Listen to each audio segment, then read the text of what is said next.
Thank you. Good evening. It is 6:31, and I'd like to call the June 1st, 2021 special board meeting for the first budget workshop of the Niles-Maine District Library Board to order. Cindy, could you please take the roll? Trustee Durwood, Here.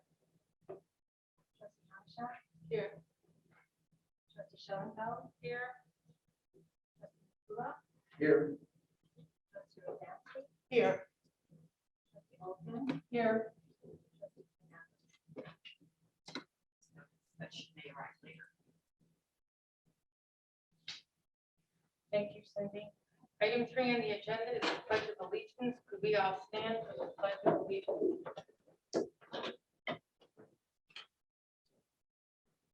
I pledge allegiance to the flag of the United States of America and to the republic for which it stands, one nation, under God, indivisible, with liberty and justice for all. Item 4 on the agenda is public comment. No one signed up on the list outside, but I do have two that were submitted in advance. Okay, thank you. The first one is from Suzanne Atanas. She says, the Niles-Maine Public Library is a great library and is getting better all the time and is one of the best in the country, and we want to keep it that way. Obtain funding from other library districts as well, suburbs, city of Chicago, and other townships to help decrease the tax burden on only Niles residents, since millions of people are benefiting from our great library and all that it offers. The staff can do more craft projects rather than spending $300 for someone to do it. We applaud Ms. Susan Lemke, all the staff and board of trustees for all they do for us. Most importantly, responding to our reference and other requests right after we request information, obtaining books for us, putting them ready for pickup. What great service with a smile. Thank you for their extra effort to keep the library open during COVID and all their extra work to keep the library safe, clean, and healthy for us. Other comment is from Mr. Steve Olga. It has tables and diagrams, so it's a little bit hard to read. I will do my best. Hi, my name is Steve Olga, and I have been a resident of Niles for over 20 years. Public data from the library's Facebook page shows that the Niles-Maine community is apparently not interested in 10 recent virtual programs, as shown in the following table for events during May 2021. Then it lists 10 events. And the two columns have how many people went and how many people were interested. And I have more information about that. 10 recent virtual programs had no or very low attendance, and this is apparently due to the content of the virtual programs being provided. As an example, the Nerds on Tap virtual program is described as equal parts philosophy, technology, and pop culture. This program had no attendees, which is not unexpected due to the content being discussed. Many 20 and 30-year-old residents are well aware of the recent digitization of their lives, and the term nerd is considered offensive by the tech community. There are multiple possible replacement virtual programs. These include a number which would address a significant portion of the Niles-Maine community, such as the following: adult Spanish language book club or story time for children, adult Hindi language book club or story time for children. It has a screenshot of something from the Rails website. Please note that the quote, read with me bedtime stories held by the Niles-Maine Library could be replaced with a storytime session in Spanish, such as the one held by Bentonville Public Library.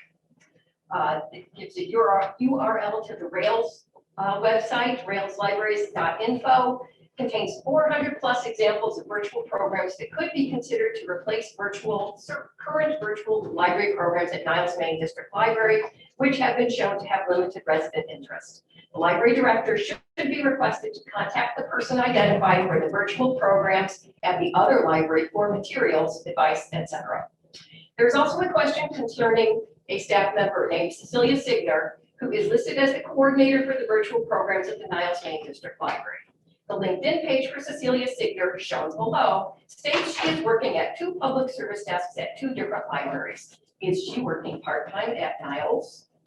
The lack of community involvement in recent virtual programs held by the library supports the concept that the library board should review the list of upcoming virtual programs and identify those which can be expected to have low turnout and ask that the rejected virtual programs to be replaced with those identified to have generated high community involvement by other public libraries. The library board may want to request Ms. Signer or Ms. Lemke to provide a list of the number of participants at every virtual program held by the Niles-Maine Library within the last year. This list can then be used to determine trends of interest by the Niles-Maine community. The library's virtual programs with high resident participation would be supplemented by virtual programs from other public libraries to generate a set of future programs. This would ensure greater participation in future virtual programs by the Niles-Maine District Library. Thank you very much. And I just wanted to add that I got the actual attendance figures from the library staff. She must have pulled data from the Facebook site, but that's not where we keep our attendance figures. The quarantine quartet, which she has listed, I'm assuming this is Agnes, so I apologize if that's not right. It says it has 0 that attended. It was actually 180. The cabaret singer program, it's listed as 0, it was 177. A program that we have coming up tonight has 450 attendees signed up already. So, and then Cecilia does work part-time at the Skokie Public Library. I don't know why that is of interest to a resident. Those are our 2 public comments for tonight. Okay, thank you, Susan. Next on our agenda, item number 5 is new business. It is for discussion and gathering of pertinent information regarding each department's 2021-22 budget. Do I have a motion? I don't need a motion even though it's discussion. Okay, she said we don't need it even though it's an agenda item because it's not a vote. Right. Okay, I wasn't sure. Thank you. Okay, so, and moving along, our first department is administration. And if I'm correct, our presenter is Mr. Lemke, right? Okay, thank you. Can you pass those out?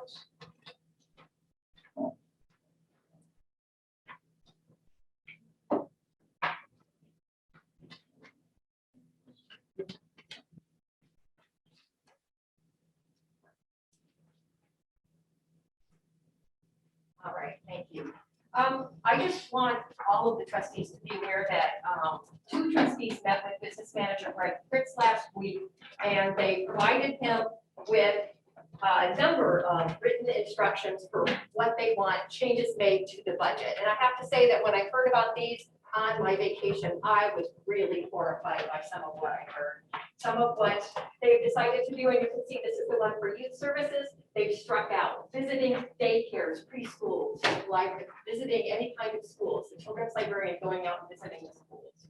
They have cut pulling materials for teachers in preschools and for library pickup delivery. They have reduced the library's hours from 70 to 54 hours a week. They have cut the materials budget. They have eliminated all forms of staff training. They have eliminated school visits. On the adult one, it talks about not delivering to the elderly people in the assistance homes and the nursing homes anymore, something that we have done for our entire 60-year history. They don't want to pull books for teachers anymore. They want to cut back the issues of the newsletter. But the one that upset me the most, I have to be honest with you, is I have in the notes here that they wanted to cut the veterans history from this, of all things. I There's a little note think here. that's unfair. Yeah, there's a He- little note. No, here. this is not a conversation. No, because you know, Susan, you're reading portions of what was recommended and not giving the full explanation of the suggestion. Sure. And as far as the veteran breakfast goes, he was unaware of what that represented until I explained it to him. So there's no need to use it against him. But as far as the partial comments you're making, I would appreciate it if the departments whose pages have those comments on them would read them entirely. The recommendation is not to go here, but how are we going to support them? There's a solution. And you seem to have eliminated all of those solutions, making it sound like we're eliminating all of these programs and people from our library, which isn't fair. So we need to be factual here. I am being completely factual. But in you're terms of missing the- half the information, which justifies I the mean, I can suggestion. read it, but, you know. Yes, you cutting- should. You cutting should the read it in hours, its entirety, cutting not the- partially. Where is the information you're talking about? I mean, Is this the thing that we was just delivered got by this? We just got this now and we're supposed to respond to something. I don't know what you're talking about. No, this is from Greg. What is This this? What you're talking about is the stuff that I assume, This Joe says delivered notes to our from house? Joe McCool and Carolyn. and who is Joe to decide for the whole board? Okay, there's no decision made. These are recommendations and you're gonna hear Well, them and who you is can he to vote. make the recommendation? Because he's the treasurer going through the budget. So and he Susan gets needs to okay, realize so we she can can- write something up next week and bring it in. You could do whatever you want, Oh. but we haven't done anything in 6 years, but please, if there's something Oh, you'd like you're to so do, full do it. of hot air, Carolyn. But Susan, seriously, rather than cause this dissension and all this negativity, if you would just read the entire statements when you make Oh, these yeah, comments. Just read the Here, statement. read it now. Keep The preparing. 2020, 2021, 2022 budget is based on 54 hours of operation weekly. Our schedule is 70 hours per week. The director will adjust daily operating hours to reflect the 54 hours of highest patron usage per week. That is the full statement that I have here. And I'm only bringing this up because I think it's very important for everyone to understand that that is one person's idea. He is the treasurer, so he has done a little bit more analysis than many people, and I'm sure he has things to say about it himself. But I was really horrified by the amount of cutting, and I don't think that you've even started on the amount of cutting of staff that you intend to do. Okay, and if you would like him to respond now to the 54 instead of 70 hours, so we can all get some clarification, please, I think it would be best. You've been operating at 54 hours a week for the last 6 months, Right, or even less. right. And And there's, we're getting ready to go into phase 5 in 2 weeks, and we were planning on. but the opening that line. circulation is down to nothing. I mean, it's less than half of what it was in a good year. And it doesn't make sense to be open. Well, basically, we're cutting Sunday. That's all we're cutting. The rest of those hours are, That's not. Yeah. That's every not- other day we're open. Sunday is what, 4 hours? Sunday is 4 hours, so 70 minus 4. But it's basically 6 hours because it's time and a half. It's not time and a half. We cut that last year. Greg and I cut that last year. I think we can operate on 54 hours. We don't need to be open on Sunday. Okay. That's your lowest attendance day, summer and winter, maybe a little bit in the fall, maybe in the spring, but it's not worth opening for that. Well, tell the people who would come on Sunday. Well, you know what? If they want to You're close not- Sundays, that's one thing. Cutting the hours to 54 is something totally different. And, 54 is the I 10 think hours it's one. really kind of inconsiderate to make this decision and tell us, because this is what the board is doing, excuse me, this isn't the board's decision, this is your decision, Joe. A man who hasn't totally been on the board for 2 weeks is making the decisions for the board. So that was the other thing that I wanted to bring up is that I do think, I just want to remind the board that I did at the orientation pass everybody out a copy of standards for Illinois libraries, which we are required to follow if we want to get our per capita grant money this year. It was $76,000 last year. I understand that it's supposed to be more than that this year. This is not just like recommendations. This is our standards. This is what we're supposed to do, and that number of hours does not fit with the chart in here of our size of the community. And then the other thing that you're supposed to be basing your budget choices on is a current strategic plan. And so we are at the end of the 5 years of the last strategic plan. You need to do the work of talking to the community and finding out what they need before you decide what changes to make. So having said all that, and thank you for allowing me to get that off my chest, I'm going to go through the packet that we have for you. So we asked for a list of our staffing. These are the 5 administration employees. The background, I spell out what each person does in the written material that you have in your budget packet. Professional development, what I did is I took all of the supervisors' requests for attending conferences. There were a lot of requests, for example, to attend the Public Library Association conference. And so I decided that we would send a maximum of 5 people from the library to that, not excluding trustees. Trustees are treated separately. So if you guys decide you want to go to that conference, that's Excuse me, Susan, what page are you on?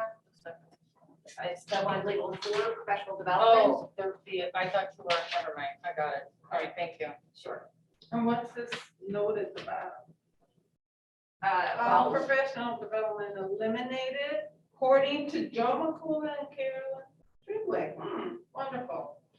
yes, so I had already cut back on the request for professional development, but my understanding is that we were told that we aren't going to have any professional development or any form of staff training this year at all. Can I ask a question? Personal development, isn't that something according to the standard of the library It is. that we have to Yes, have? we're supposed to be training our So staff. this Part is of what we're going supposed to to possibly eliminate our whole grant because of simple things like this that It's they're one of the planning on? things. It's one of the things. Thank And then you. they also have eliminated going to the chamber events to mix with the community and talk with people, the leadership lunch and the night of roses. But most importantly, it eliminates the staff day where we have one day where we close to the public and we bring in presenters, we do training, like the last time it was state required training on sexual harassment prevention. So it has eliminated that item too. But this is what I am standing by. This is what, as far as I'm concerned, is still the budget, are these items, which, and I did reduce the number of attendees. So for the admin, I had just, I was planning to go to that, and I was also planning to go to ALA. So I am accounted for under those two things. The IEG conference is for the database, the library, the CCS and our Polaris database. They do the conference where they share information and get the latest updates. For $75, I cannot imagine not having Cindy go to that. Next page, memberships and subscriptions. I understand that Joe wants to not have the library be a member of the Chamber of Commerce next Oh, year. which is not- Community involvement, there you go. Yeah, and also not to be a part of this Polaris user group that I just mentioned. They did, it looks like, keep the money in for homelessness training, and I'm very grateful for that, and also for HR Source, which is a great resource, very economical. And also for our institutional memberships to ALA and ILA, but all personal memberships, they have decided that everybody should have to pay for themselves. So that basically means that last week you cut library staff salaries by increasing the amount that they have to pay for their health insurance, and now you are forcing them to pay their professional subscriptions. I mean, that's a fair thing to do. Not every library does it. It is a perk, but you're cutting two things simultaneously. Moving on to the next page, it is just the sheets that spell out the expenditures that fall under administration services. Many of the things that are for the whole library fall under administration services. So on page 1, you've got the payroll, which you've already seen. We didn't put in any money for periodicals.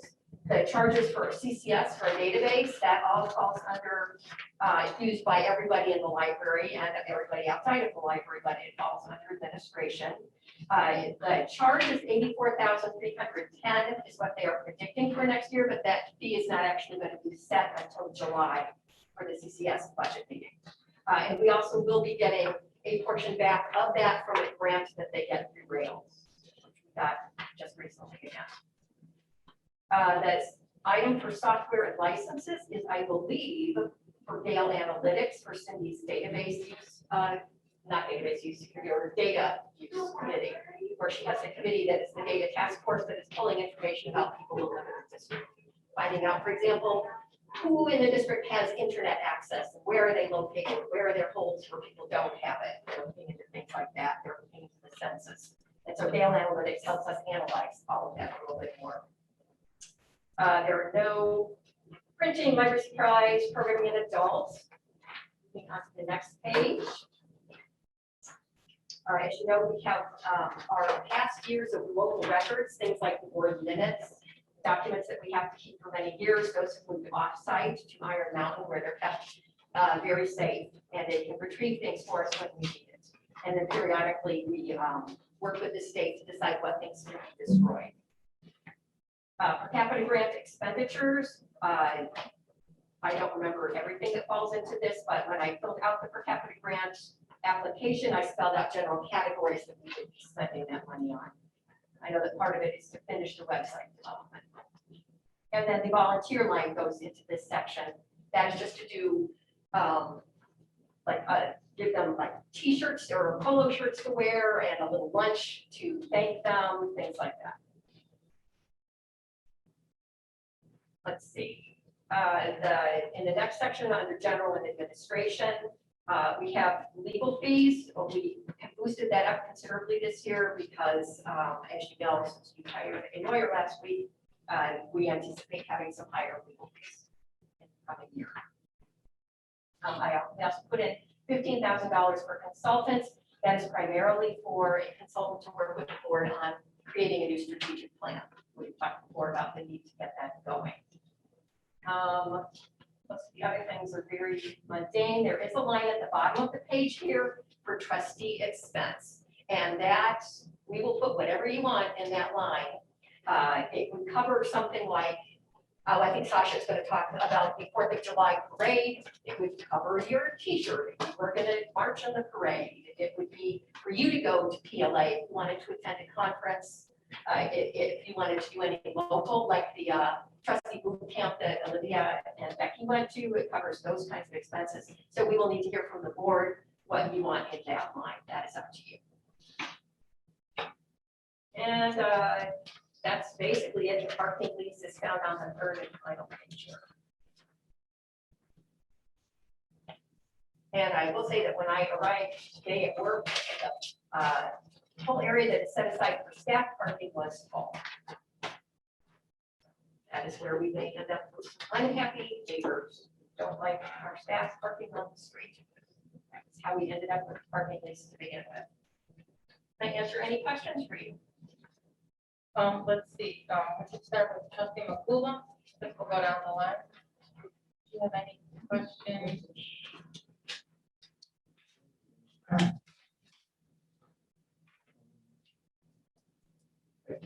Let's start here, the conferences. Why do we need to travel and have hotel expenses for 8 people? What is the outcome? What is the, how does that improve service to patrons? Oh, that's actually a great question. You get lots of ideas for improving service to patrons at these conferences. That's part of what you go for, is you hear what other libraries have been doing. There are presenters from all different sizes of public libraries. It's completely focused on public libraries, and you come back with more ideas even than you can use. So it actually does always translate to great PR. If it's a major idea, don't you think it would be online and people would be writing about it? I think so. No, I mean, it hasn't been historically. This last year, there definitely were many more things online. The ALA conference is virtual again. This will be the first one in person. And yeah, if we miss it one time, it's not a tragedy. We can cope with that. It's, that's far from the worst thing. I'm much more concerned about staff being cut than not getting to go to conferences. But I think it's very, very good value to send people in particular to the PLA conference. And I think it's a great thing for trustees to do too, because you guys get great ideas from doing that. So the actual, Excuse me, excuse me. I believe I'm it's sorry, trustee I'm sorry, Makula. God forbid, I interrupted Carolyn. so Thank you. the total cost on that first line item is $8,000, not $1,600. No, the 5 attendees is for the entire library. This is just the cost for me to attend. The person from admin to attend, I would be one of 5 slots. So That is the reducing actually. plus the other 4,800, you're talking 12,000. It would be, yeah, it would be for 5 people to go. It would be whatever that ends up to. And this IUG conference, is that local or online, or what is that? Online.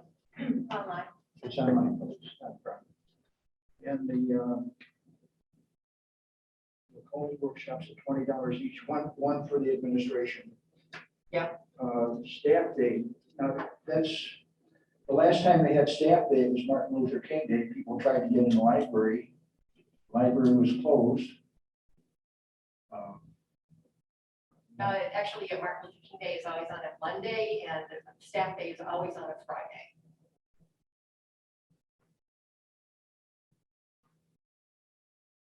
Leadership lunch, is that what the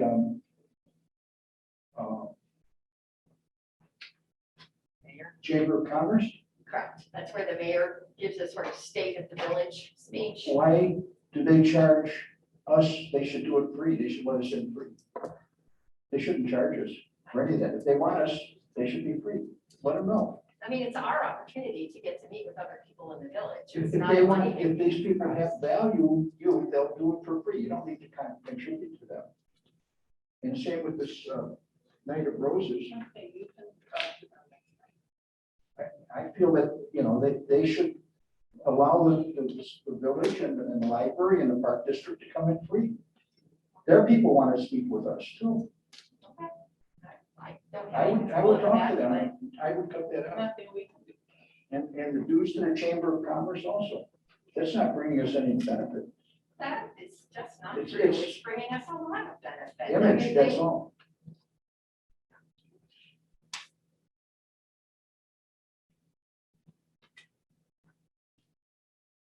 Yeah, if you want more information about what the chamber is I- doing for the library, you could talk to, like Suzanne Wolf is here tomorrow night. She is on the executive board of the chamber, and I'm sure she'd be happy to talk more about that. Right, I think they should kick in for the library, whatever amount it is. And, we shouldn't have to pay. We should be up their guest, in my opinion. I support the homeless training, the HR resource here. Great. ALA. CPA Society, do we have a CPA in the house here? Are you a CPA or just an accountant? Okay. But that's, I have two brothers that are CPAs, and they pay for their own, every year they go to conferences and to keep up they pay it out of their pocket, so I think that should be the case.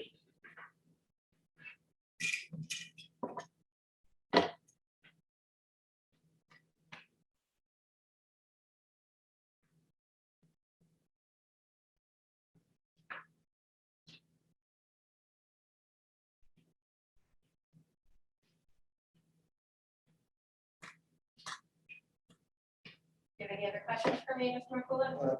I'm just going through this. The subscriptions and dues, what is that amount to? The total down here is 5,290. Is that magazines or? No, subscriptions and dues is the memberships to the chamber, to the American Library Association. So that's a summary of the previous thing that we discussed. Yes.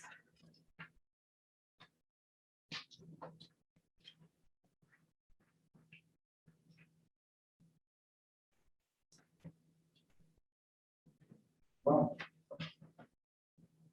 I think we can do it without the membership in the Chamber of Commerce and the expenses associated with that and the travel expenses. Go without that. We didn't do it last year because of COVID. I don't think we need to do it this year. I mean, if this was $285 was local in Chicago here, I don't know where you're going, Las Vegas, Hawaii, what? The local, for what? Well, the travel expense, $1,315. No, that's in Washington, D.C. Pardon? That's Washington. PLA is in Portland, Oregon, and ALA is in Washington, D.C. Hmm. I do have staff that are, they have leadership roles in some of these organizations, and I do think that it's going to be important for example, our teen, one of our teen librarians is in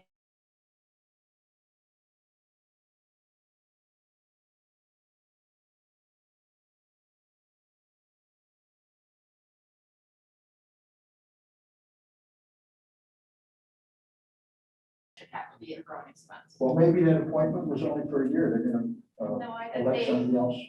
no, that's not how it works. I'll get by without it. Well, again, you are taking a valuable employee of the library and you're not treating her very well, but that is your choice. But again, you are one person, so I just want to keep reminding the rest of the board that this is a board decision. And, okay, so do you have any, Susan, I do have a question in Sure. reference to the PLA. You have 5 attendees attending that event. Can we cut that down to 3 Certainly. individuals rather than 5?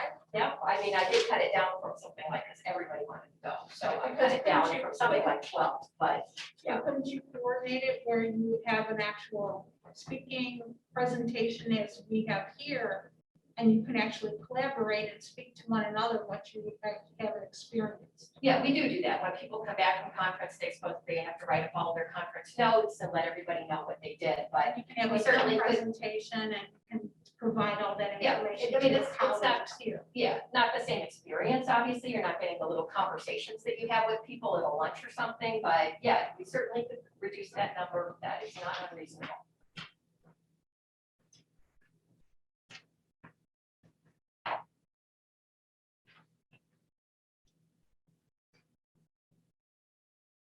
Then the leadership lunch, I have a question as well. Sure. In terms of that, what are your expectations for the leadership role for luncheon?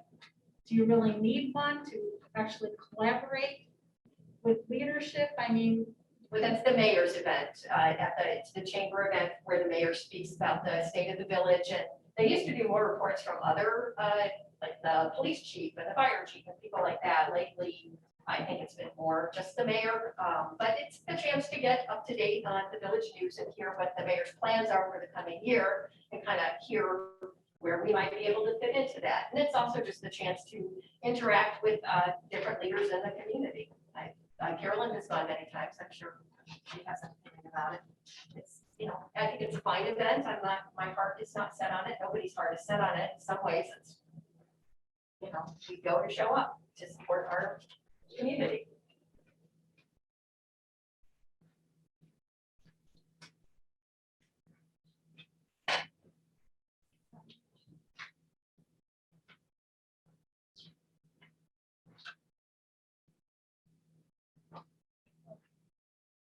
that's all I have for now. All right, thank you. Trustee Nushik, do you have any questions?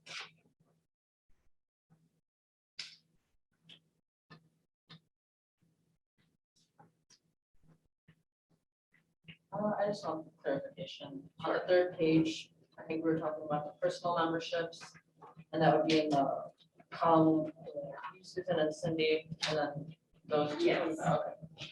And those are memberships. Okay. Correct. Yeah. And that's just been a nice perk that the library has offered over the years. Understood. It also, if you are going to conference, it reduces your conference fee. Oh, because you remember, okay. Yeah. I understand, okay. Thank you.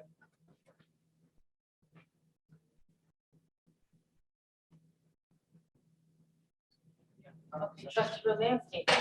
I would like to know, Susan, how many of the things that Joe wants to cut will negatively affect us as far as the standards of Illinois public libraries? Well, I Getting our grants. Yeah, I just got back from vacation, so I have not had a chance to go page by page, just a quick look. I can see a few things, but I do need to go. I know really some of the analyze it. conferences and other things we have to participate in order to get those grants.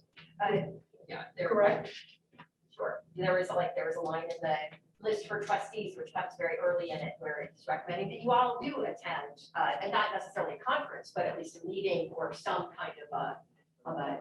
For the, for example, is it a breakfast or a lunch that we do with the representatives? Yeah, the legislative breakfast. Yes.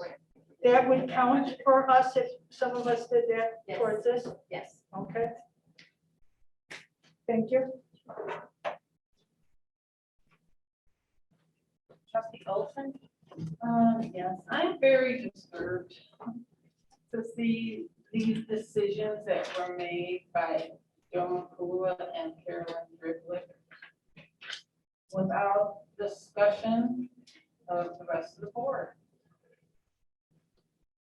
I can't believe that you are gonna be picky about these conferences.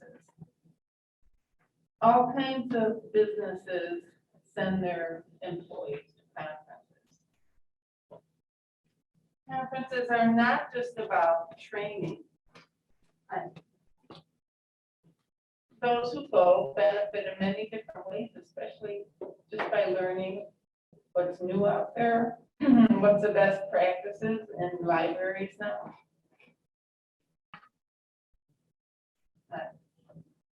And to deny these underpaid librarians from going to a conference, having a day of information that they use when they come back, they sure do, when they tell their friends and other employees about what they learned. It's not just a fluffy thing, it's an important thing for a company. A library especially. They share. I don't understand your thinking that, oh, let's cut this $100. Let's cut this $300.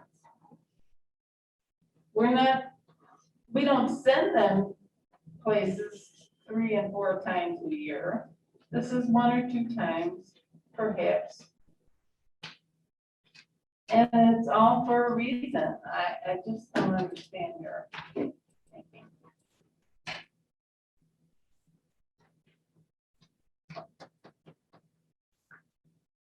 Okay, thank you, trustee Olson. I just have a couple of things.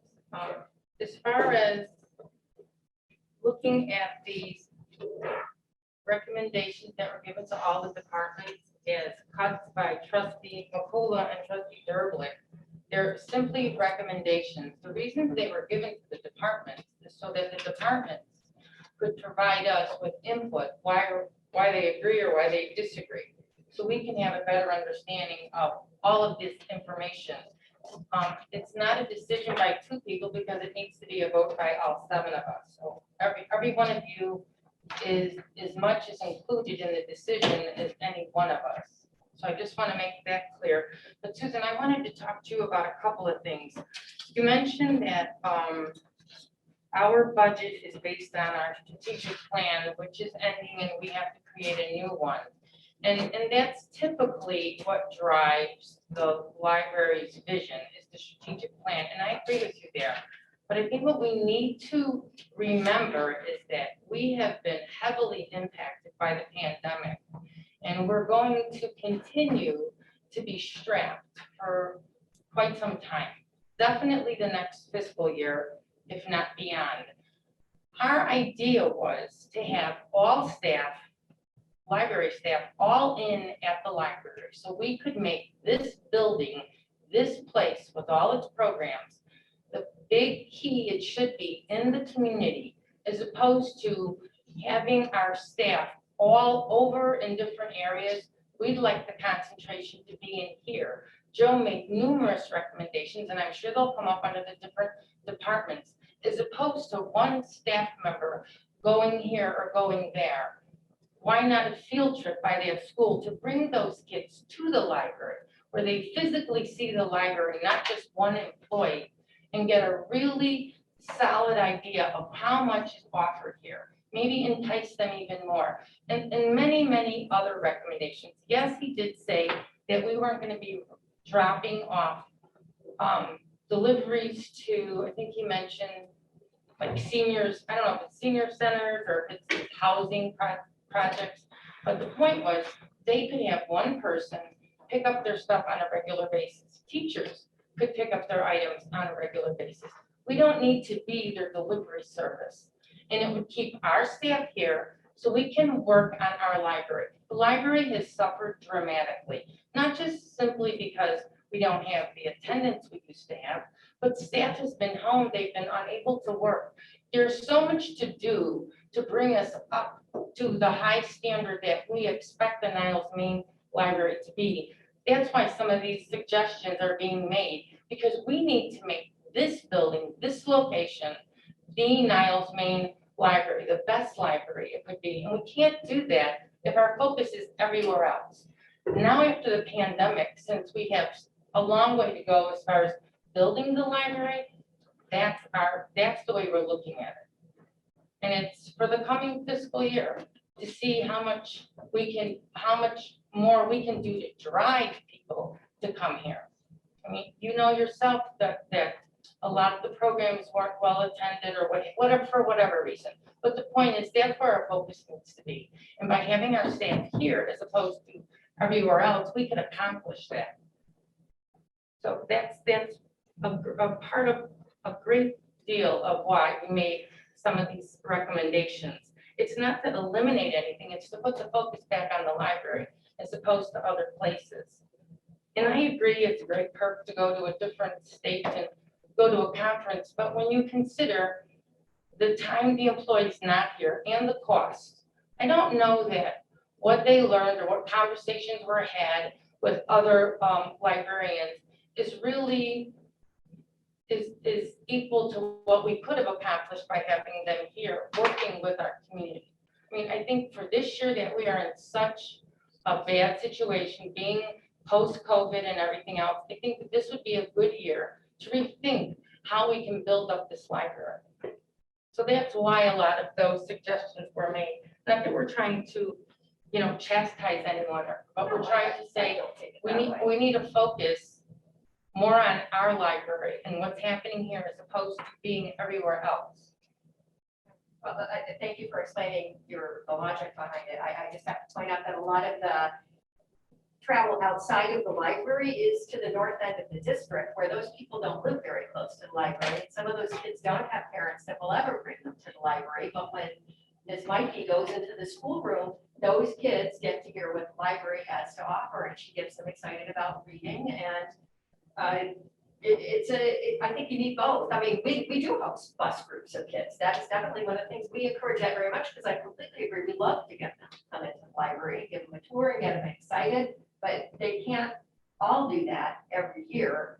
And, I think my other concern would just be that if you then say, well, we're not going to deliver to the schools anymore, therefore we don't need to have a person to deliver to the schools anymore, then you've cut that service effectively, and we can't just rebuild that. And many of the people in the nursing homes are up on the far north end of the district. They don't have, like an employee that could do a good job of selecting materials for the residents like the people do here. They do a wonderful job with that. Oh, I wouldn't want you not to select the materials. I'm saying as far as the transporting of materials from point A to point B could be done by the receiver as opposed to the library. But I believe George does prefer to it being chosen by the person that comes together. But what I also wanted to mention in terms of the northwest area where there are children who aren't close to the library, I think that's that area we always talk about, that they're trying to pull in more patrons. I'd like to see if there is some way between the Niles-Maine, the free bus that runs through Niles and all of its different stops and locations, if we could specifically coordinate dates and times for reasons for people in that area to be able to be picked up by that Niles bus. Maybe if it goes out of Niles, maybe it could be within a block. And somehow we can coordinate it. We have buses running through Niles constantly with very few people in them. And I'm sure they would appreciate to have even more riders. But I'm thinking there are numerous ways that we could go about this. And I'd like to see us focus on still getting children and patrons to the library. I understand it's important for them to see a librarian or to speak with one because their parents don't bring them here. But that's the solution we need. That's the problem we need to find a solution for. We need to get them here.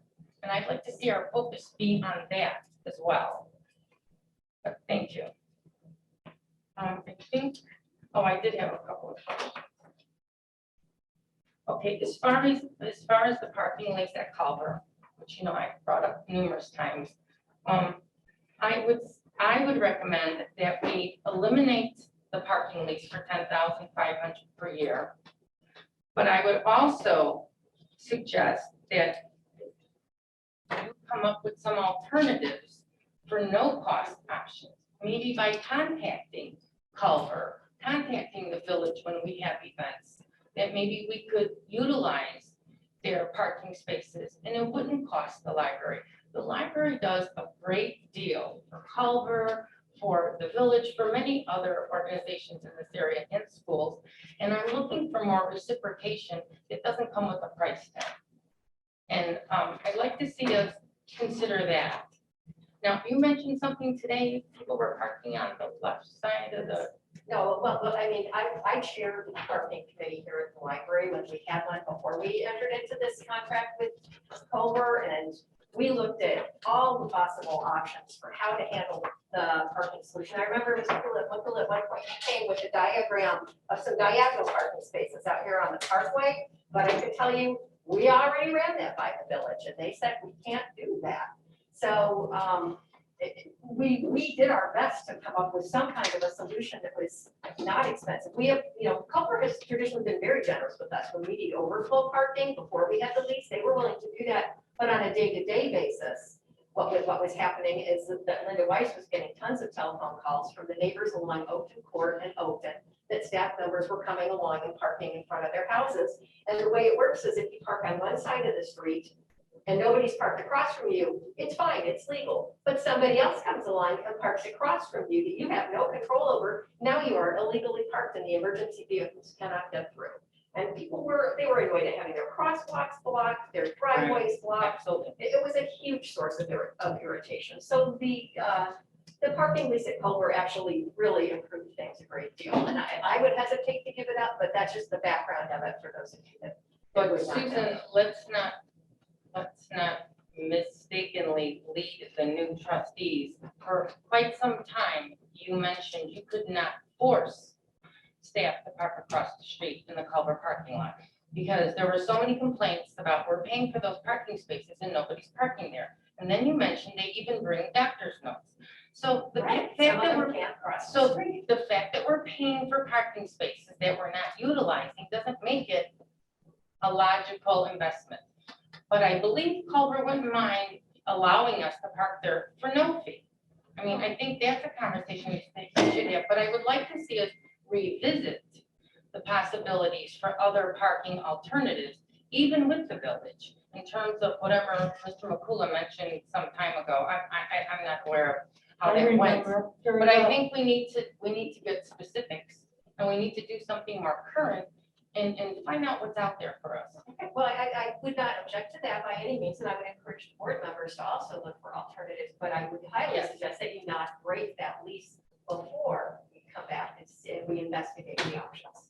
But my position is if you're not using the parking spaces, which you are not and have not, That is it's not correct, I'm sorry. Don't Susan, mean to interrupt. we've been going around and around with these parking Right. spaces for years, and about the fact that no one's across the street.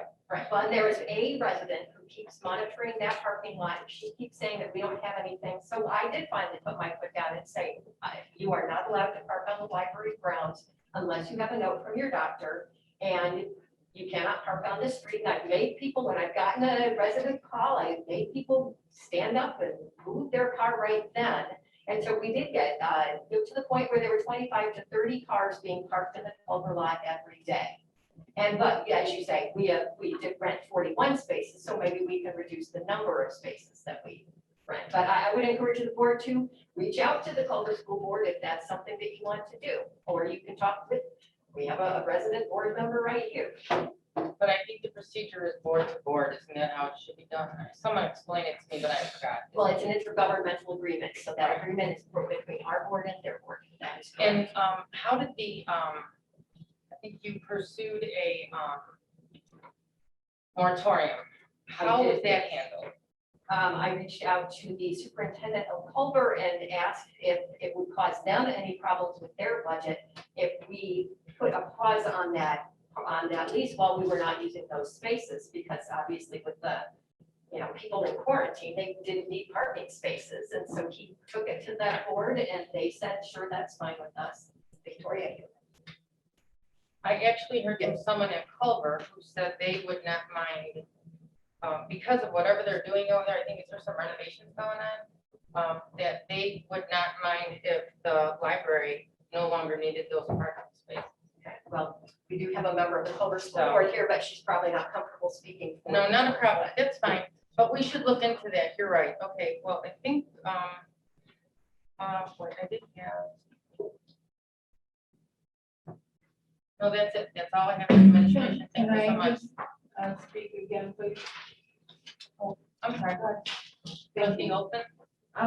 Well, I would suggest, and just to continue with Susan's idea, that if you want the Culver situation changed, then perhaps you as president should approach them and try to solve this situation.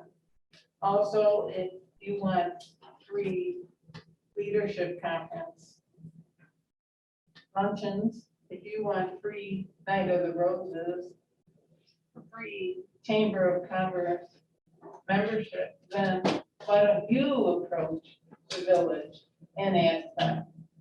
You've taken and you usurped many of Susan's responsibilities, yet you are throwing her these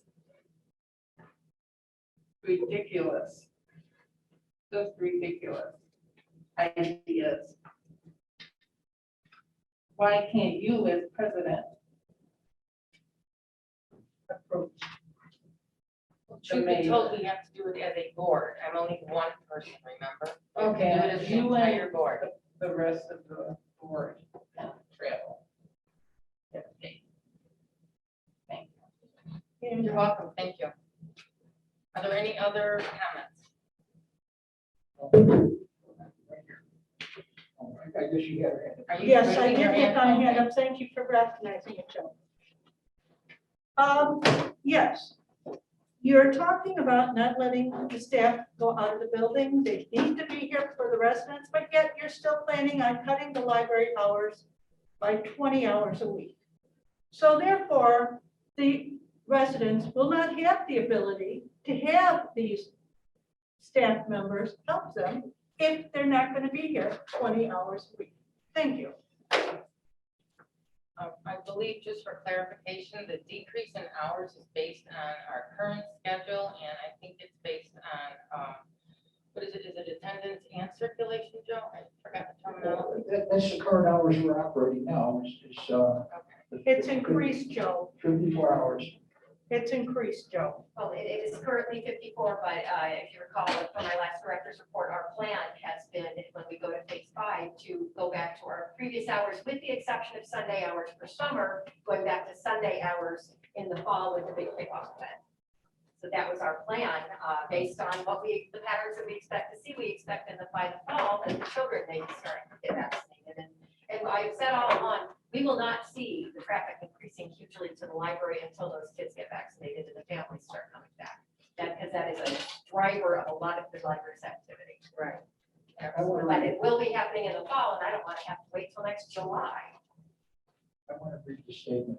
Okay. Due to low patron usage and uncertainties amidst the post-COVID world, we need financial planning that matches current patron usage and attendance.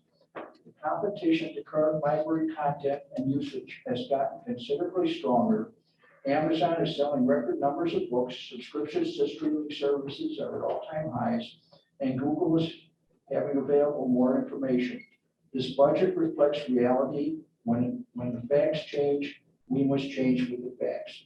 Right now, our circulation is less than half of what it was in a normal year. We've been, for the last 10 years at least, the library has had declining circulation, not only Niles, but every library. Nobody's found a solution, the magic bullet to bring the circulation up, and there's a lot of competition for content. Now, another thing, we're talking about nursing homes. We should have somebody, either the library picks out books for them, they come and pick them up. One person can come, pick them up, be responsible for the books, see that the books get returned, because sometimes in nursing homes, people are there for 5 days, 10 days, 15 days, the books don't come back. And if they don't come back, let them be responsible for the books that don't come back, and let them bring them back and forth. Same thing with the schools. The schools have buses for almost every school. The kids have buses. The bus can bring the kids here on a field trip. The kids see the library, they see everything that's here. The librarians can do a better job of, in some of the instances, I did FOIAs about 3 or 4 years ago on the schools, and the teachers were only giving them 15 minutes. That's it. They would say, I got 15 minutes here. You can come in and do the program, and then they say, well, wait, let's do it next week because you're too busy and you can teach something because of a test or whatever. If they come to the library here, they can get maybe an hour and see everything that's here. And when the kids see it, they're going to say to their parents, I want to go there. You know, so that's what I think we should do, because if the kids don't relate to the library, they relate to what they saw in school. So if they see the library, they're going to want to come here. parents will bring them here on Saturday or after school or whatever, when school is out. What's the other, Can I speak now? The other factor, you said we're cutting, buying books. The level I'm suggesting is the level we bought last year. Right. Because we don't have high circulation, we don't need to buy 6 copies of this, that, and the other. Now, when I went on a tour with you 2 times, there was several bins of books that were being thrown out or basically given away. They've been withdrawn, I- right? But some of the titles are, like I said previously, I didn't see any titles that I would want to, I had any interest in. It looks like they're buying a bunch of turkeys and sitting there and they realize they don't have circulation and they end up in the bin there. Okay, well, you know, that's why we hire people with masters of library science to study what people need and to talk to people and to, you know, have interactions with them. And not everything is going to be a hit and some things are a hit for a little while, but you obviously are going to have very different tastes from, you know, For me, from Becky Keane Adams. You are probably not going to be checking the same books Yes, out. yes. There are very few universal authors that people like. So that's why you buy across the board a wide variety of things. Right, That's another- another discussion. You can talk with Mary Kay about her selection. One other suggestion I have, when they have they go to the Christmas Holly Jolly event, Right. it might be an idea for maybe the marketing people to take these bins of books and maybe sell them for $1 a book at the bazaar that's going on there. legally, can you do that? I don't think the village would be very excited, but that does give me the opening to say that, as a matter of fact, we just reopened our book sale today, as a matter of fact. Cindy and her great volunteers have done a great job of getting that all ready to go. So that the little room that you saw on the tour is now all cleared out and the books are out available for people to buy.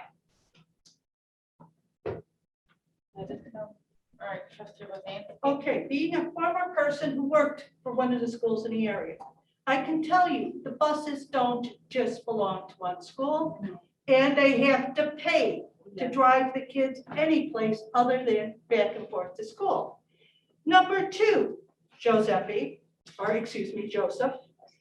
I'm concerned greatly with the fact that you don't care that we might not get our grants, which she said our last grant was over 70,000, because you're going to cut the hours of the library. The size library we have, in order to be considered for those grants, we have to be open 70 hours at least. So if you don't want our library to receive money from the government that we should, and we normally get, go ahead, Joe, cut the hours. In response to that, trustee Rosansky, I don't recall the total amount of the last grant, but let's say it was 70,000. She just told us about a half an hour ago. 76,000. Thank you. So it was $76,000. We need to make sure that to receive a grant for $76,000 doesn't cost us 2 and 3 times that much to receive it. So there's a lot more that goes into this than just getting a grant for X number of dollars without reevaluating the cost associated with it. So there's much more to it than just that Oh, blanket statement. And of course, Joe's already made up his mind and he's been right with them. Thank you. Excuse me, trustee Keen Adams, would you like to speak about anything? Yes, I was able to listen to a little bit of what at the beginning of the meeting, so I'm not caught up on everything. I'm a little bit confused why we're talking about outreach when it's not on the agenda for tonight. Is there, how did that? I guess it doesn't matter. Trustee, I'm sorry, Director Lemke brought up many things, and I think that's how we ended up all right. So I guess first off, I'd like to say that the things that Susan was talking about in the beginning were actually what we were given, because I was reading the same thing and it didn't sound like, it sounded very inconclusive and it was very distressing to read to me. You know, going down to 50 hours. I think there's a myriad of reasons why that is not a good idea. One, could possibly not get the grant money. Reducing hours that severely. I'm not sure what the schedule and what that kind of schedule would look like.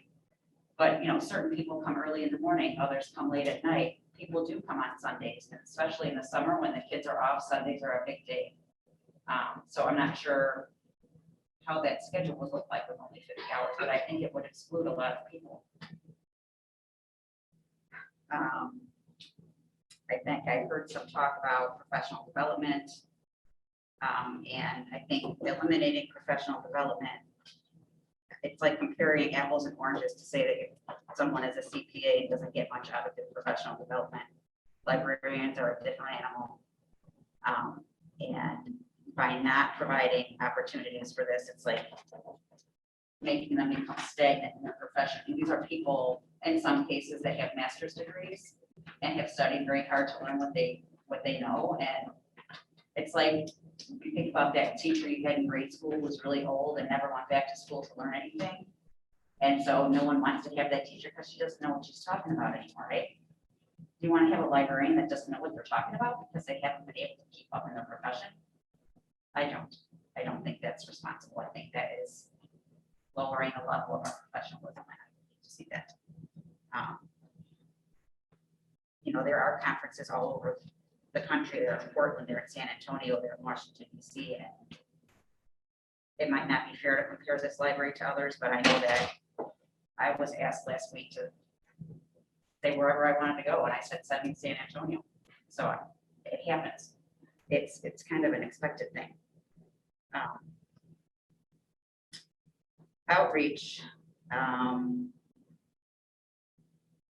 A library is a community organization. We're supposed to interact with the community, not just here, but by forming partnerships with the Chamber of Commerce, with the schools, with the nursing homes. People depend on us. If they can't come to us, we really do need to go to them. I think the senior citizens in particular were very vocal in the survey that you did about how wonderful it was for them to be able to receive materials during COVID because they had no other communication with the outside world. It was really a lifesaver for some of them, and it's documented by the responses they gave us. As far as the schools being able to bring the kids here, I think it's not I think actually I really like the idea of kids coming into on a field trip because then they get to see it and it's really exciting for them. I don't think it's feasible as a routine thing to not, the buses aren't their own.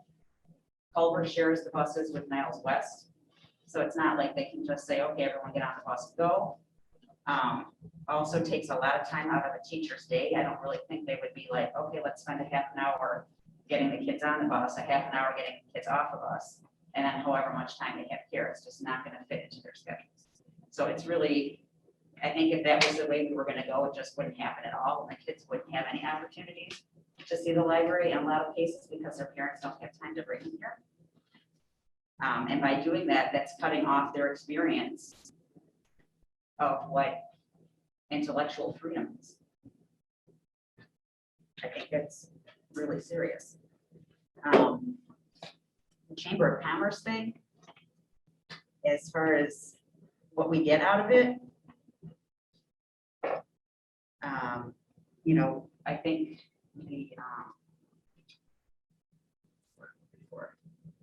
the program that Sasha did with the coupon, with the discounts, use your library card at this place, this place, this place. I think all those places were from the Chamber of Commerce.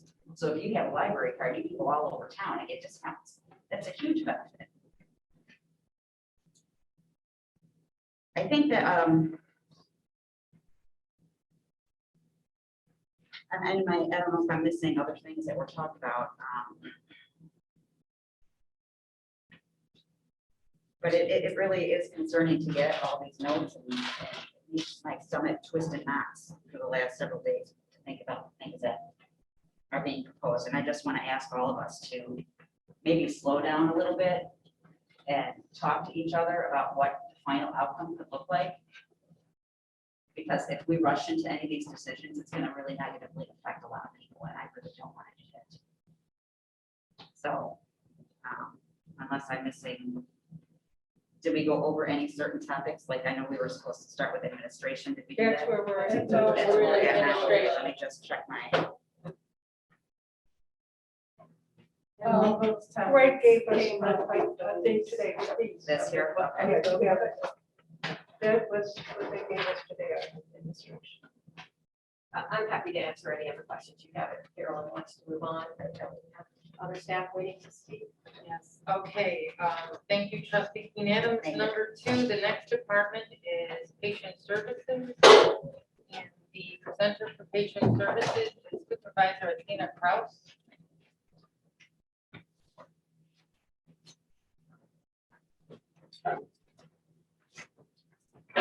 She'd be more comfortable sitting. Oh, okay.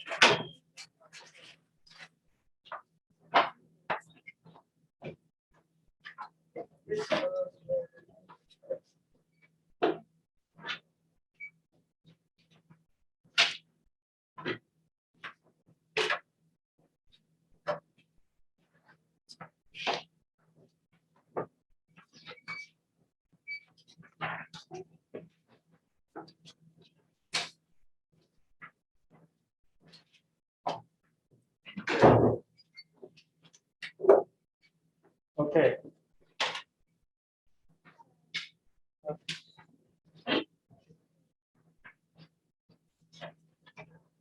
So during the course of the pandemic, patron services lives with the employees. So as the state enters phase 5, we are hoping to be able to offer additional services in hours. So I had put in my original budget to replace 7 of those positions at 15 hours per week. So, and I also the reading for was budgeted at the professional development line was budgeted at $680. And I don't have a programming or material. And then as far as supplies, we just pretty much use the receipt paper and like the whole rest of the whole fancy services. So I was looking to address some of the feedback that was provided in my original budget report. So the original budget report, one of the suggested items was to purchase additional sorter bins so that when they are filled, they can be wheeled to each department to be shelved by the staff there. So I did look into the cost. Each bin would be $800 a piece for any additional bins that we would need. So although the active shelving materials may seem quite simple, there is a lot that goes into it. I do have 2 staff who are associate 3 positions, which are the lowest paid positions in the library, whose 90% of their job description is sorting these materials and shelving. So if we were to go ahead and proceed with this plan, these positions would ultimately be eliminated. So as they empty the sorter bins, they check each item for physical damage, check each AP item for notes from patrons, check the functionality of the items, as well as making sure that the pieces are in there so that we can contact them later. Trying to dig through the bin is pretty cumbersome and time consuming on the department side. So we take about 15 to 30 minutes to prepare these parts so that when we go out to shelf, it's in the layout of each floor in each department so that we can do this efficiently and effectively. So yes, we did have a decrease in circulation, but we have noticed that since January to April, we have had a 56% increase in the number of items being returned. And this can only be assuming to go up higher with the start of summer reading, and as Susan mentioned earlier, kids getting vaccinated. So our patron services associates in 2 are responsible for a variety of tasks, which are listed on page 345. And so I will just try to highlight a couple of them. So assisting patrons with checking out, they're renewing materials. So although our checkout statistics are lower to pre-pandemic times, there has been a steady increase in the number from month over month. So we went from 33,000 in January to over 50,000 in April. So this increase again is about 51%.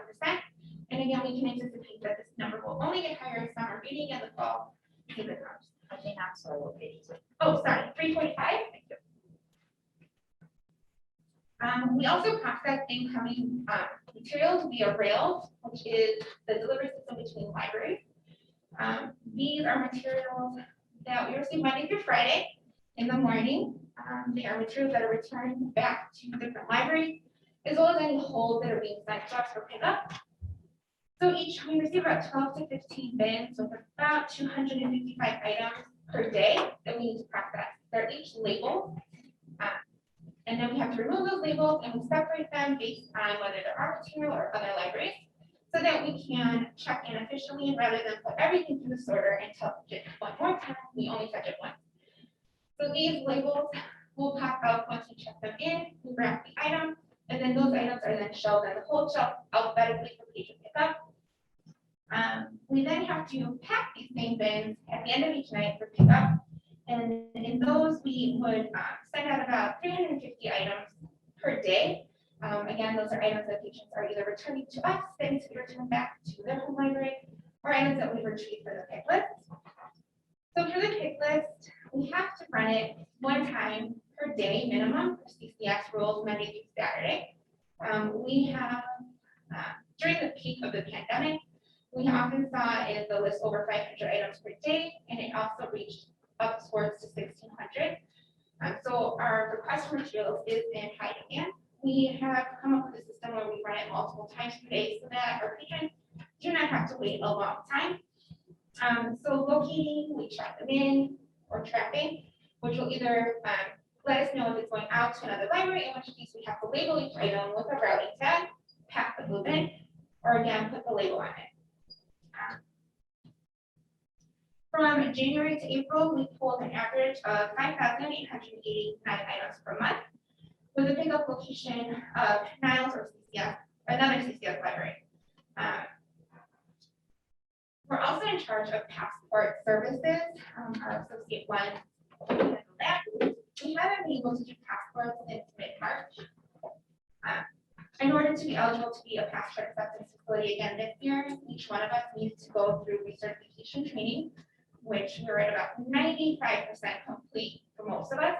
So I have submitted the necessary paperwork to the Department of State for those of us who are finished with our recertification training. So they do require at least 30 days notice. So like I said, that has been filed with them. So I do anticipate us to be able to resume either mid-June or July. I believe this service is going to be in high demand based on calls weekly, multiple calls weekly from our patrons, and then the fact that the post office now is requiring appointments only, and their appointments are about a couple months out. And from year to year that we did offer service, our numbers steadily increased. So in order to calculate the staffing levels for when resuming the passport service, I compared the months of June 2018 through February 2019 to those of June 2019 and February 2020. This passport service was up 32% on average each month. So I took that number and at minimum can come up that we will average about 185 passports per month. But again, I do believe that this number will be higher. So what does this mean financially for the library? Each passport that we execute, we receive $35. So if I took this number and multiplied it by 35, we would receive about $6,400 per month or $77,000 per year. But this will only be if I can have the appropriate staffing levels. During peak times, we would often have 4 passport agents executing applications. At this time, I believe we would only be able to have 1 to 2 with the staffing level that I currently have. I'm also in charge of notary service. We have 5 notaries in my department, 1 in adult services and 1 in kids space. This is also a very popular service that patients are requesting almost daily.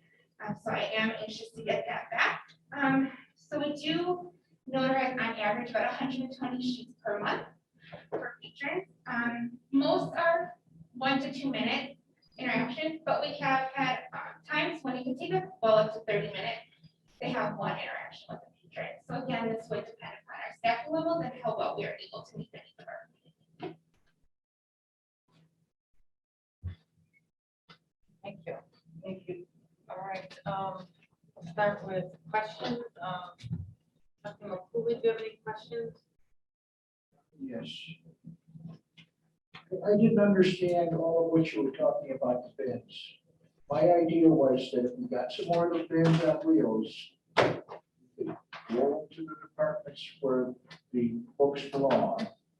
And when the people working in those departments have nothing to do, just like when you go into Menards or Home Depot or Jewel, people are stocking the shelves. They're not sitting at a desk waiting for somebody to ask questions. And then you have to go in the aisle and find that person.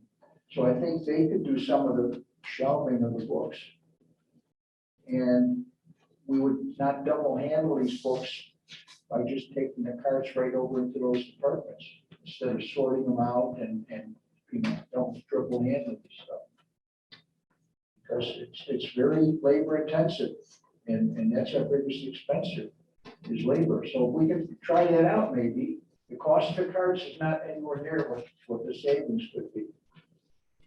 So it could be something you should try out and see if it's more effective, because we got other people in the departments that are not busy at times. Well, that's what I want to speak to. There is never a time when people are not busy. There's never a time when somebody is just standing there waiting for somebody to come. They are always either reading book review journals, to be ordering materials for the collection, working on their programs, preparing materials for their programs.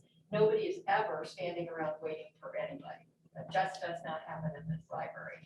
And the other thing I wanted to say is, while I understand, I don't like touching things multiple times either. Right? That's one of the efficiency things that we have tried. And I think Athena's crew does a great job. But if you take a bin that's got things in it for a kid's space, say, so you might have a picture book on top, and that's in this corner of the department. And then you've got a Korean book, and that's on that corner of the department. And then you've got, you know, it's a big department and they're running all over the place. It's much more efficient to put them all in order first and then just go and order through the department. And then you're having high-paid people do that work instead of the low-paid people do You that know work. what, the bins are about 2.5 feet by 2.5 feet.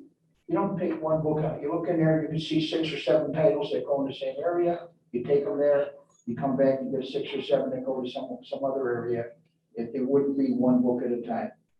We could I'd say it's worth experiment. giving We a could run try. a trial. We could see, I'm sure that It's Greg worth and giving Athena a could try. set up some kind of a trial, but I'm just warning you, to me, that idea does not seem practical.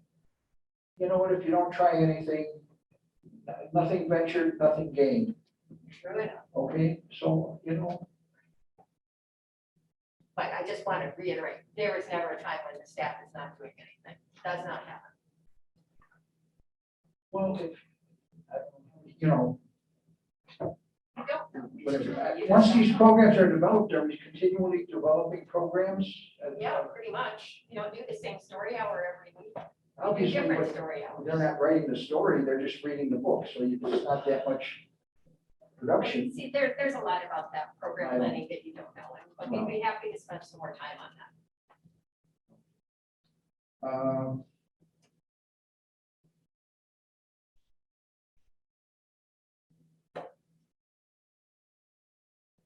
Okay. That's basically what I have. Oh, also, I think the hallway greeter is on this department. Do we still have a hallway greeter full-time, or is that gone? That's mostly done by volunteers at this point. By who? Volunteers? Okay, all right. Do we have the volunteers back ready? Yeah. Up here? Oh. Yep. She called them back, I think, the beginning of May, was it? It's been a while. I'll turn them back.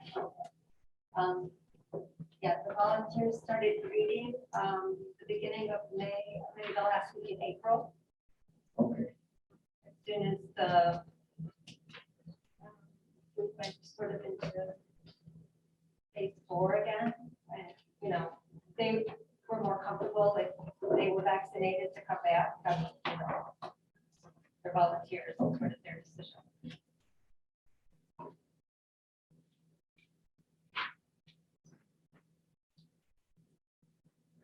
I think Okay, thank you. Trustee Schoenfeld, do you have any? I have a question. In terms of how many people actually come through your passport facility, how many people do you keep a spreadsheet exactly as to how many are being accounted for that? Or, Yes, you do keep records. okay, you do keep records, would you be able to provide us some information? Sure, is there a specific time frame you're looking between? Well, due to the pandemic, there won't be that much, but I would say March of last year. Okay, I can do So that. we could provide that for us, so you can see exactly what is actually entailed and how long it takes and how many people do attend. I think you might have to be down the names. Of the departments. Yeah.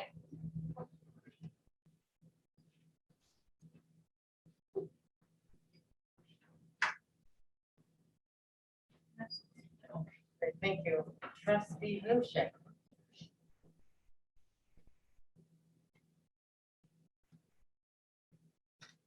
No, you explained it just then. Thank you. Trustee Rosansky. Joe, you've never worked in the library, have you? Excuse me, that's not. That's just a question for Joe, because I have, and I know what's involved with shelving. Trustee Rosansky, please. It's a rhetorical. Okay, I'm sorry, Joe, forgive me. I asked you a question. May we move on? Yes, if you let me, thank you. Passports, you're saying are probably gonna start up again in June? The end of June and beginning of July. Okay. And you're kind of short-staffed now, so people are making reservations. There's not a lot you can do except 2 at a time, then, like you said. At maximum, yes. Thank you. Thank you, trustee Olson. I am just really impressed with the wealth of services that you provide and that you do and your department does. I didn't know that you had all these responsibilities. Thank you for giving us this information. It's astounding that people think we have nothing to do. People used to say that about the pandemic, you know, why the library is closed, but so why are we paying the staff? The library's closed. I don't understand how people think. People, no, I won't go there. Just thank you for your hard work and for everything that you do for the library. Thank you, trustee Olson. Trustee King Adams. Yes. So I would like to thank you also, I can see that it was very not easy for you to sit here, so I appreciate that. So I think that 56% increase since January, is that what you said, on materials being returned? Correct. It's huge, and that's a big sign of what's coming. Things are coming back to normal in that respect, with books being returned and checked out. I would like to go back to Suzanne's request for the passport data. I think that March of 2020 is a fine place to start, but I don't think that might not be reflective of what is really going on. So if you could do a larger sampling or do a sampling of when it was really busy and a sampling of when it wasn't, you know, so that it's a clearer picture for us. I think that month was when things started to close down. So I think that would not be a great representation. As for shelving books is actually a really difficult job. It's not just the shelving, it is going through them and sorting them and putting them in order and finding the right place on the shelf. There are books that are even like hard to figure out. There could be a book on the same topic by an author that has 2 authors that have very similar last names, and they get shelved in the wrong place by professionals all the time. So it is actually a really difficult job. And I don't think that other people have time to do it.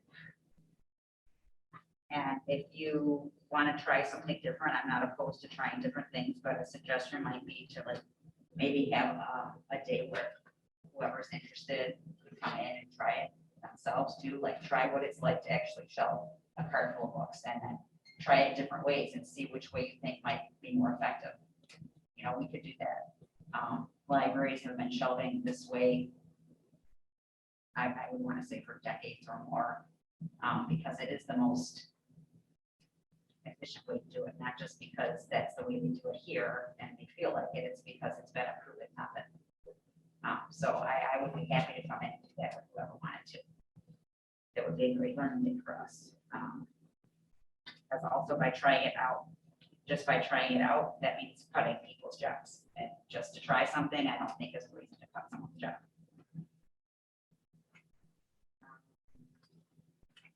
I wanted to tell you, Athena, I think that it's a great idea to have an appointment system for the passports and do it in the boardroom. I think that's really good use of the room.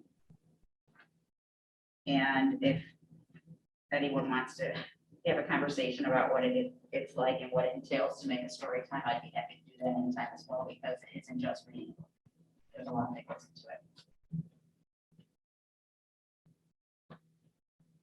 Thank you.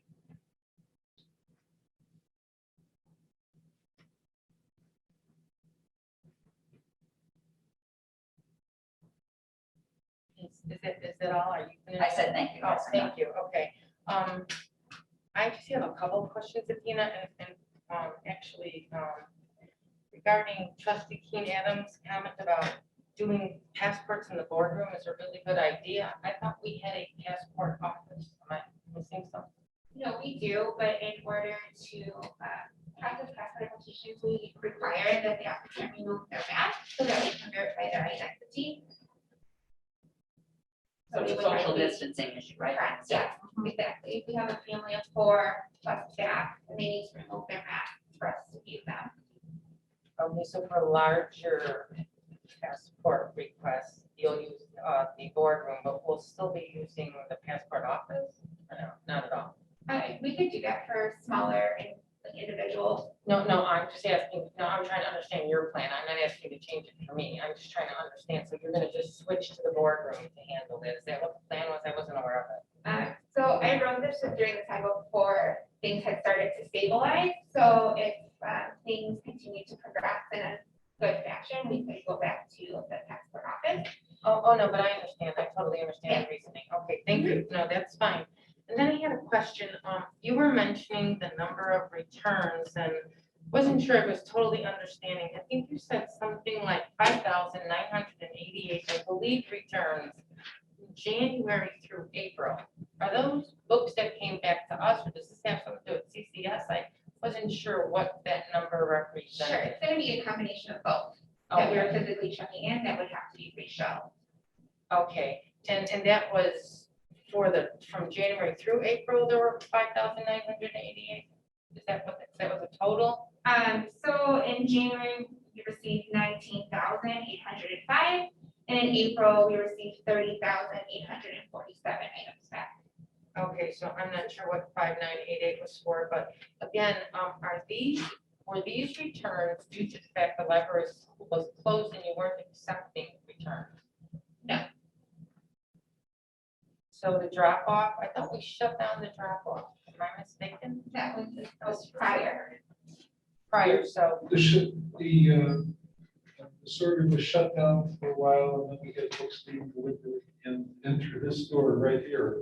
okay, but they were still, And that was brought up, I believe, in July or maybe June last year, if you remember. And then it was open the entire time. okay, then I was just confused about COVID and how it affected us when and where. Okay, Yeah, I great, mean, the great. biggest deal there was that we actually had to use this room to quarantine materials for a number of days before they could be put through the sorter, so we wouldn't contaminate the sorter. And at that point in time, that was a big deal that Rails had broadcast to, everybody in the system. So we followed the Rails recommendations, and as time passed, the quarantine, the period of time for quarantine shrank Yes, until I think it was just, it never get down to just a day. Yes, 24 hours. So it did get down to just a day, and then Yes, yes. ultimately they removed it altogether when they had confidence that the virus was not transmitted through books or materials. right. Okay, great, thank you. Okay, well then, well, at least those numbers are more representative of what these months did, what books were returned during these months. I think that was all I had. I want to thank you for coming this evening. You're the first staff person on the first day, so I know how intense that is, but thank you so very much. Ms. Driblin, can I just ask one more question? Oh, please. I just quickly, I just noticed that better, again, memberships and subscriptions, could you tell me Reaching Forward and the Laconia workshops, those are the two professional development activities that your department attends. Can you tell me a little bit about their significance and what exactly? Sure, so Reaching Forward is basically an all library staff conference, so it goes anywhere from shoulder opportunities to learn, all the way up to admin, so that would be one, and then Lacuna usually offers a lot of circulation and customer service type programs. For us, so us being the front line and first and last in the building. I do have one more question. What do you think it would look like, say, in August, if we didn't get people to fill these positions? What would the result be? Okay, so I think we would not be able to offer the level of service that we currently do to our patrons. The more workload that we would be having put on us, and I think we would have pretty tired staff and run down. Pretty difficult job. Yeah, it reminds me of another question, was like, how do you feel, and I guess this is your opinion, obviously, we're just talking opinions here, but how would staff feel about having a professional development coach? Again, as graphic patron service, our name kind of says it all. That's what we strive to do. So not having these opportunities to learn new techniques and to deal with different times, such as like compassion fatigue and how to deal, I think it would be pretty good time.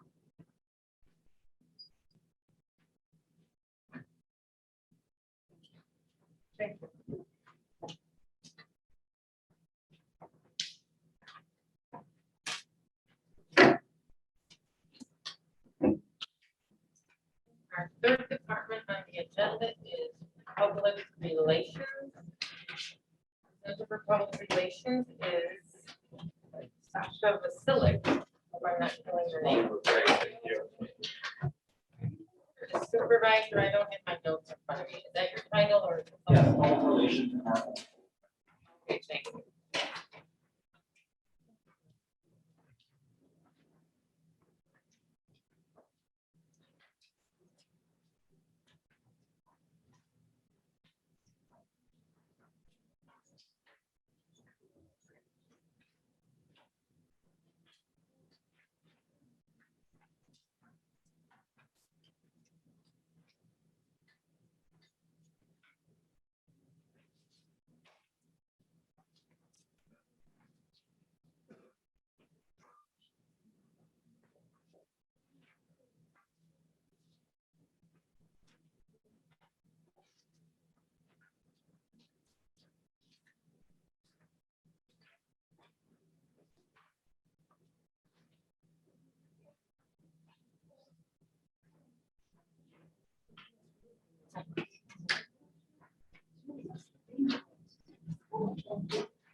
My first question for you, if I may ask, I'm going through programs, materials, staffing, professional development, memberships and subscriptions, and then any other thing.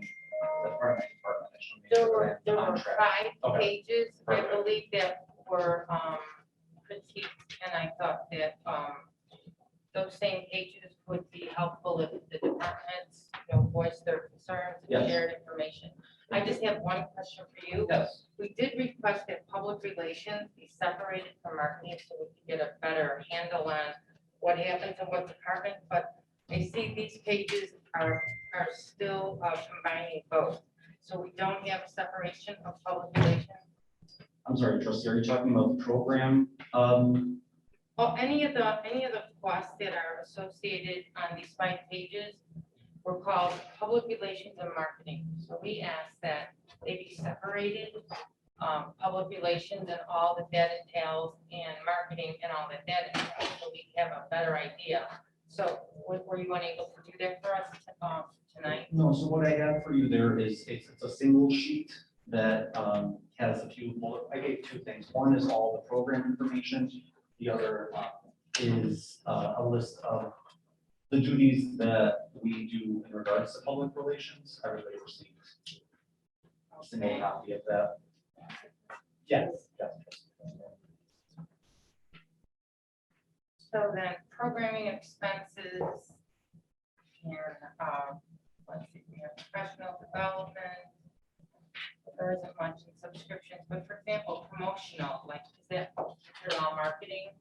Yeah, so I'm sorry, can you find, I just want to make sure that you have, I gave passed out to everybody all of the program information. There's a single sheet that says public relations at the top.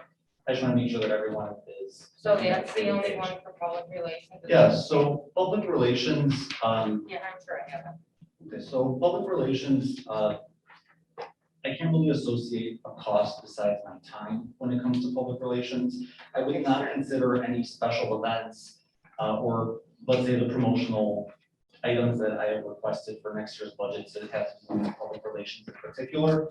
Public relations, you know, at the most basic level is my communication with the local media outlets. Right. And I indicate there are three main, two more main than the third, but we usually communicate with the Niles Journal and Topics. There's also the Niles Herald Spectator, and there's also the Bugle. The Bugle has changed. I'm not even sure if it's called Niles Bugle anymore. There's not much Niles in it, so that's why I'm saying they're the least that we communicate with. That would be in regards to print media. There are some online outlets. There is a website called Niles Patch, where we can post our own press releases and communications there. There are a couple Facebook groups that we at times engage in. One is called Everything Niles. The other one is called Niles Area Open for Business, where we post, where we don't post as much now, but we used to post during, you know, kind of earlier on in the pandemic to whoever was in that group, just to notify them of any changes that were going on in the library. So I would not consider, as I said, public relations in any which way specifically to any of the other items that I have requested in this budget. Okay, so then all these other documents are strictly marketing, even though they say PR and marketing. PR and marketing, I mean, just in the industry itself, not library industry, but public relations and marketing industry. I mean, there are blends. That's why you see them a lot next to each other. The Word doc or the document that I provided to everyone is specifically, I mean, there's not much to it besides keeping the media informed of Right. program services. If they have any questions, any financial questions, they'll call and get clarification pre or post a board meeting and such. I mean, Sure. that's basically our public relations. Well, I was interested in getting this information because I mentioned when we met here last week, Wednesday, the purpose is to understand what it is that you do for PR, because maybe once we know what you do, we could come up with additional ideas or different avenues to utilize for our libraries, getting its word out and what have you. So that this is really helpful. Thank you. Sure. All right. All right, now to start off with the 1 through 5. So the first one is programs. So everyone received all of the documents with the program information that was requested. My apologies ahead of time. They are in order of update, but these top ones, I apologize if they weren't in the exact order. Our plan for fiscal year 2021-22 is to, oh, I probably should mention another thing. The Public Relations and Marketing Department does not technically put on any program, so to speak, like the other departments, but the Public Relations and Marketing Department is responsible for special events. So the 4 that are listed here are special events that we would like to host in the next fiscal year. The first one we have here, I'm not sure, I'm going to look at what Greg sent out. Is that okay? The first one is a library card sign-up event. And you know, all of these bigger events are subject to reopening if things go backwards. I mean, you know, it's tough to predict much with the situation in the world today. But in regards to the library card sign-up event, we were thinking either something in the fall or potentially in the spring. We have had great success with taking the library card sign-up event on the road. And when I say on the road, don't think that we had a tour bus or anything like that. It was literally me and one of my associates going to Golf Mill and having a table and hosting an event at Golf Mill. The last one that we did, which you will see in the pieces of paper that I gave you with everything laid out. The last time we did a library card sign-up event was in 2019, and it was a petting zoo that we brought to Golf Mill. It was very, very well attended. We were able to sign up residents for library cards. There was even individuals or I should say residents that specifically came to Golf Mill. They didn't care about the animals. They just came to sign up for a library card. So it was great to receive that feedback and see that our residents were interested in coming to the event, whether it was just a sign up for a library card or to actually enjoy the event itself. So I have here $500 budgeted for that event, and what I have in the budget compared to what I have in the piece of paper that I gave you, that is just the cost of the event itself. So if we're bringing a petting zoo back, we're bringing a magician, something to bring attention to have our residents come to the event. The second one we have here is Winterpalooza. Now, Winterpalooza is basically our winter reading kickoff. We have a summer reading program. We also have a winter reading program. And it has been a very, very, very, very popular event. When I look at the pictures and think back at how many people were in this library, I think about the life we're living today. It is hard for me to fathom how many people were here, but the last time that we had it in December of 2019, I believe we had I think it was a little over 500 attendees. And we had Elsa from Frozen. They did a story time and a sing-along. We had crafts. And it was a very, very, very exciting event. And whoever came was able to learn about the winter reading program. So I have budgeted the same amount as I did in December of 2019, which is $800, which would cover the costs of the entertainment and the craft supplies. We have over here also, this is very, very forward thinking because it would be in a year from now, which is the summer reading kickoff for next year. We have budgeted $1,500. We consider the summer reading program the biggest program that this library offers. It is for all ages, the reading program itself. All of our events are, open to the public and, if you're and all ages, I suppose. So this one in particular for the $1,500 would be similar to Winterpalooza. It would be entertainment. It would be craft supplies. I'm saying craft supplies now, but it could be some sort of other activity where we would need to purchase materials. I don't have exactly a year ahead of time for those details, but this is kind of the system that we've done in the past few years for the summer reading kickoff. And last but not least is actually a return of a past event that we have not had in many, many years. I'm not even sure, maybe even 10 years. So you will see in my information to you, I do not have a cross comparable from 10 years ago for this one, but Super Sunday after the summer reading kickoff would probably be at that time was probably our second biggest event. We would like to do Super Sunday again with the thought that we would be open again on Sundays. The premise of Super Sunday back in the day was the library used to be closed from Memorial Day to Labor Day on Sundays. So this would be the first Sunday in September that it would be called Super Sunday, and it would be this open house and welcome back. So we are hoping to do the same. So it would be, I believe, September 12th-ish is the first Sunday after Labor Day. So similar to the rest of these events, the funds are to fund the event itself so that we have something to offer our residents. So those are the 4 special events.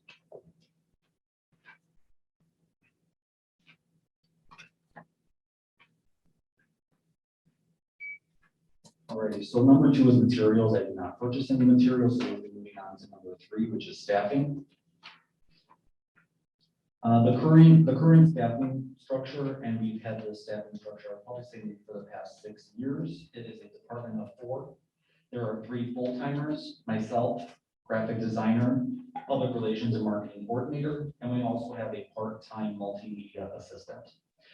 I would say without the public relations and marketing department, there is 0 communication in this community about what the library has to offer. We have school liaisons, we have board members that could promote what's going on in the library and so forth. But the sole purpose of the public relations and marketing department is to make sure that our taxpayers are aware of the programs that we offer, the services, the events, and so forth. My role as supervisor is to oversee the department. I am heavily involved in every aspect of the department. I truly enjoy my job. I truly enjoy being creative. I truly enjoy, and I can speak for my staff as well. Many of the staff members have been with us for many, many years. I think it is important to mention that I have been at this library for over 16 years. And you're probably thinking that I started working here when I was 9. But Yes, no, yes. the math does add up. The math does add up. And I've been in the marketing department for over 13 years. Our graphic designer has been here for 6+ years. Our public relations and marketing coordinator 3+ years, and our multimedia assistant 2+ years. So, I talked about myself. So the graphic designer is obviously, she is responsible for most of the graphics that you see in this library. Starting with the first one being the newsletter. She designs it from front cover to back cover. We receive most of the copy that goes into the newsletter from the programmers. We do not put together that information, the times and dates and the description of the program, but besides the program information, every other word that you see in that newsletter is written by the public relations and marketing department. Besides Susan's letter, I should say. I did not write Susan's letter. So besides that, everything else comes from my department.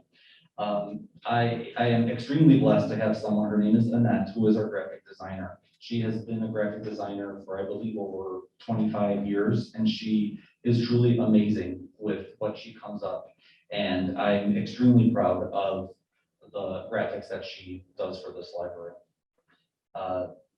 The public relations and marketing coordinator assists with some of my duties in regards to writing the press releases. She is in charge of our social media presence. She's in charge of updating the website. And she also helps with the special events that I mentioned earlier. Our multimedia assistant, who is the part-timer in the department, she works 18 hours a week. And I have to say that, COVID being such an uncertain time, and I think we've learned a lot of great things. We've learned a lot of great things about ourselves, about our staff members, all of the skills that we have in a time of need. And I have to say that without Anna Marie, we would not have all of the videos that you see on YouTube of virtual programs that she goes through the process after they are done to edit them and do all the post-production that comes with that, to make sure that if a patron was not able to come to one of the programs, they're able to watch it on demand on our YouTube channel. I believe that was in the March board pack, and I know we have some new trustees who most likely did not read it, but I did a year in review of marketing's contributions during COVID. And Anna Marie in particular, who is our multimedia assistant, has post-produced over 120 videos since the pandemic started. And if you are not familiar with video editing and video production, there is a lot of work that goes in it. You have, and many of these files are ginormous, and they take a long time to download, to upload, to edit, and then to go into the post-production phase of rendering. And then you have to upload it to YouTube. I've not done a video in quite some time, that I did the special board meeting. And oh my God, it took like 8 hours, just in the background, because it was a long meeting. And even in her short 18 hours, she's able to slice through those and make sure that they are up for the patrons. That is all that I have on staff.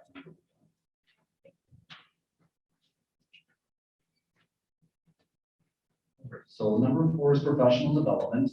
My department, just like every other department in this library, values having the opportunity to attend professional development, either conferences, workshops, webinars, whatever the case may be. Every little bit of knowledge will help us be better staff members, better employees, so we can serve this community. What I have budgeted here is $1,000, $1,045, and the PR workshops and conferences. There are a couple very popular conferences that we have done in the past that have been very beneficial. One is called Digital Summit, which is actually going to be as of right now, in person in October, and in Chicago. So there's not any plane travel, just getting into the city, where we can learn about what's new in the digital marketing world and what we can bring back to this library so we can be more efficient and effective. Another conference, which they did announce recently will be virtual, is the annual Library Marketing and Communication Conference. And I have to say that I enjoy going to that more than any other conference because it's specific to my craft. And I learn a lot from going to them. And, I have to say, someone like myself who is a supervisor where I am involved in everything in my department, I have to produce, monthly reports for the board packets and do my supervisory duty. It is very beneficial to go to a conference for 1 day, 2 day, 3 day. Get the jam-packed version, all the things that you need to learn, because I can speak for myself. I don't have a lot of time to do the webinars. I'm a sad soul who signs up even for the free ones, and they come and they send me the thing after. It's like, you didn't make it, you didn't come to it, and I just don't find the time in my 40 hours, which I'm salary, so it's usually more than that, to devote to a webinar here or a workshop here. But when I can go to a conference and get the jam-packed version of everything I need to know, it is extremely, extremely beneficial. The last thing here, similar to Athena, is the Reaching Forward Conference, which she spoke on that and explained. I believe the 150 is to send one of my staff members to that. And typically it's in May, it's in Rosemont. There is no airfare. You're basically just paying for the conference fee and mileage to get there. All right, number 5, memberships and subscriptions. There is only one membership due that I have, and it is to the Illinois Library Association for $150. That $150, not only does it give me a discount on their annual conference, but I am heavily involved in what's called the Illinois Library Association Marketing Forum. I was the forum manager for 2 years, a couple years ago, and I'm still a board member. And there's probably maybe about 6, 7, 8 of us who work in libraries in Illinois, and we come together to come up with some professional development, professional development. There is a monthly, now it's virtual, a monthly networking group. So we come together to see what the topic should be for that networking group. We also run a very, very, very, very successful, just saying very, very, very many times, it is called a mini conference, but it's much bigger than a mini conference, where we invite speakers from different organizations to talk about marketing to us library marketers. So without this $150, I will not, and I should mention that I will not be able to serve on this committee without this $150. If you're not a member of ILA, you are not allowed to serve on any of their committees.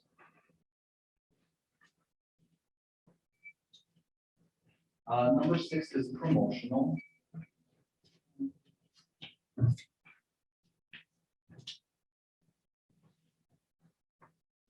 Okay, so as you can see here on the left-hand side, I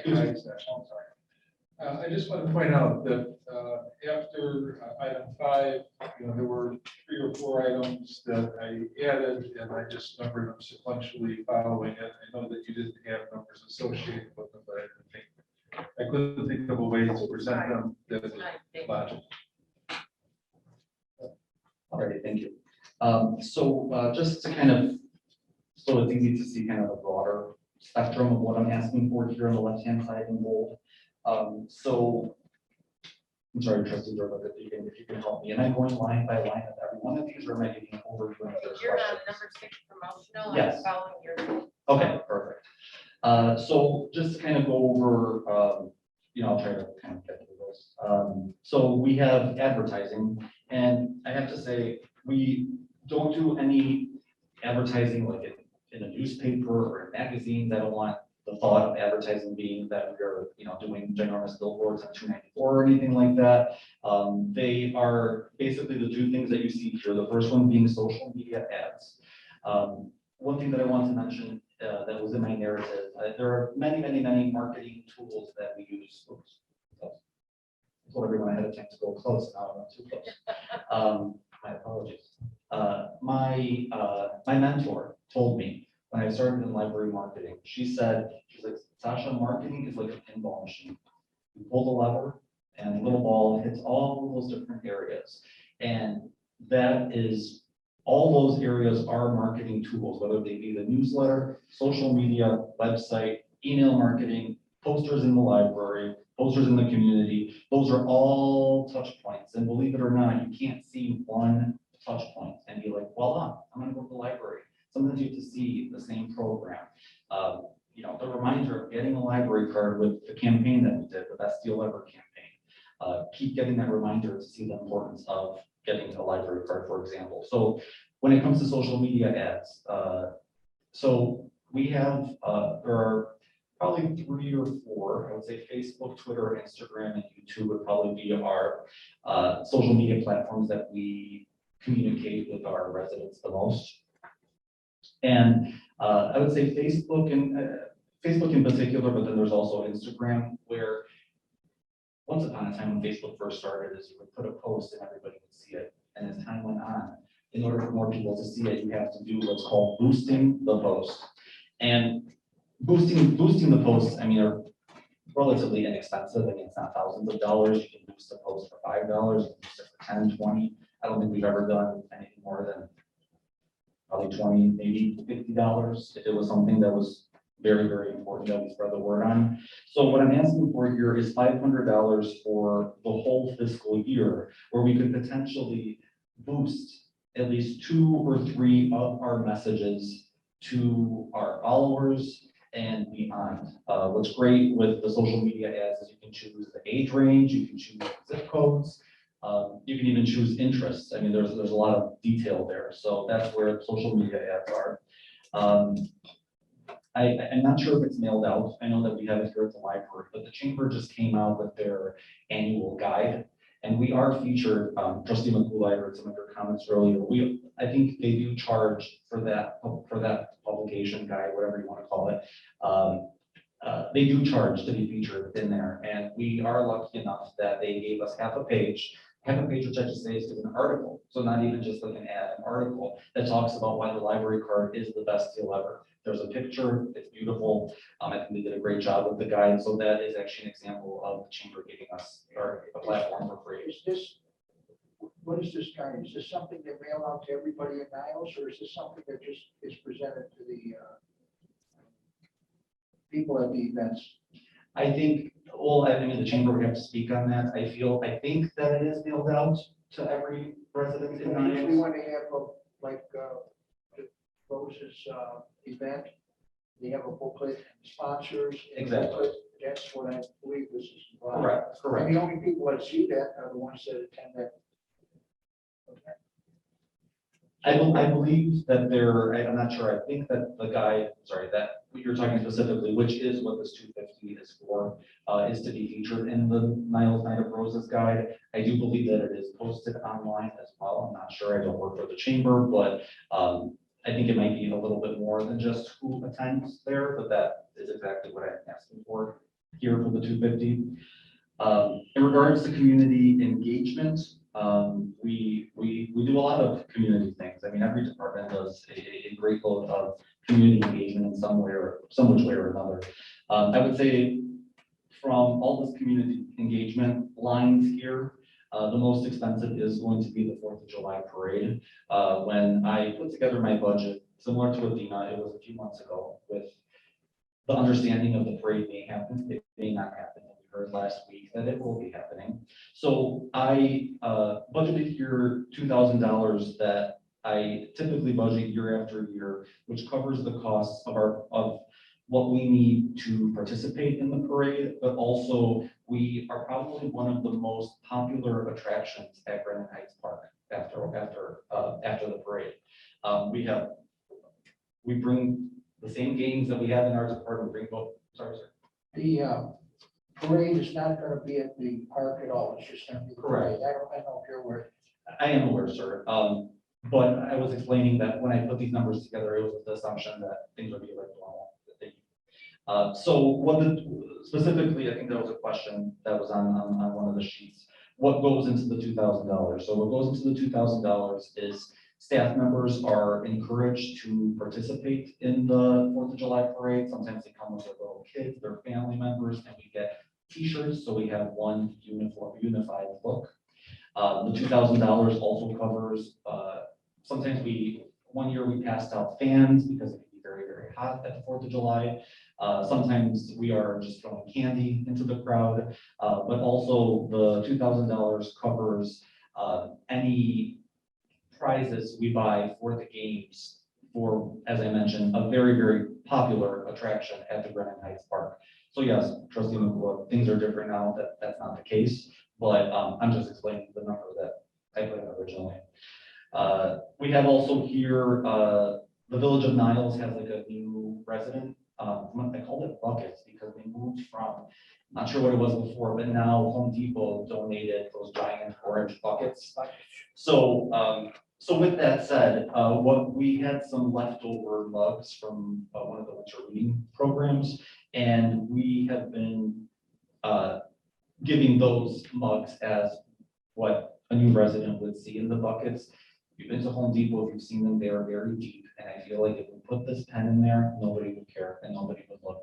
But I can tell you, we all drink coffee, we all drink tea, we all drink water. I'm pretty sure that those new residents are taking great advantage of the mugs that are in there. So we are running out of those mugs. We actually just did a round of new resident buckets where we gave the mugs. So that amount is to get more mugs. We have over here back to school every year, the school liaison, particularly in the elementary school grade, when she visits the schools, whether it's registration day or when she goes and visits them for library day or class visits, we like to get a practical promotional item that the students could use throughout the school year. So every time they go in their backpack and pick up this promotional item, they remember the library. Our name is on there, our logo, our brand. So $800 is for back to school promotional item.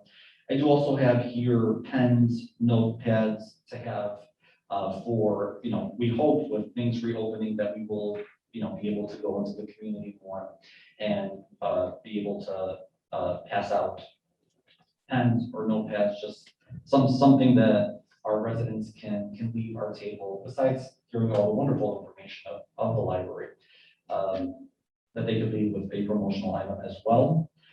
We have over here the holiday outdoor decor. That is the professionally installed holiday decor that's outside the library.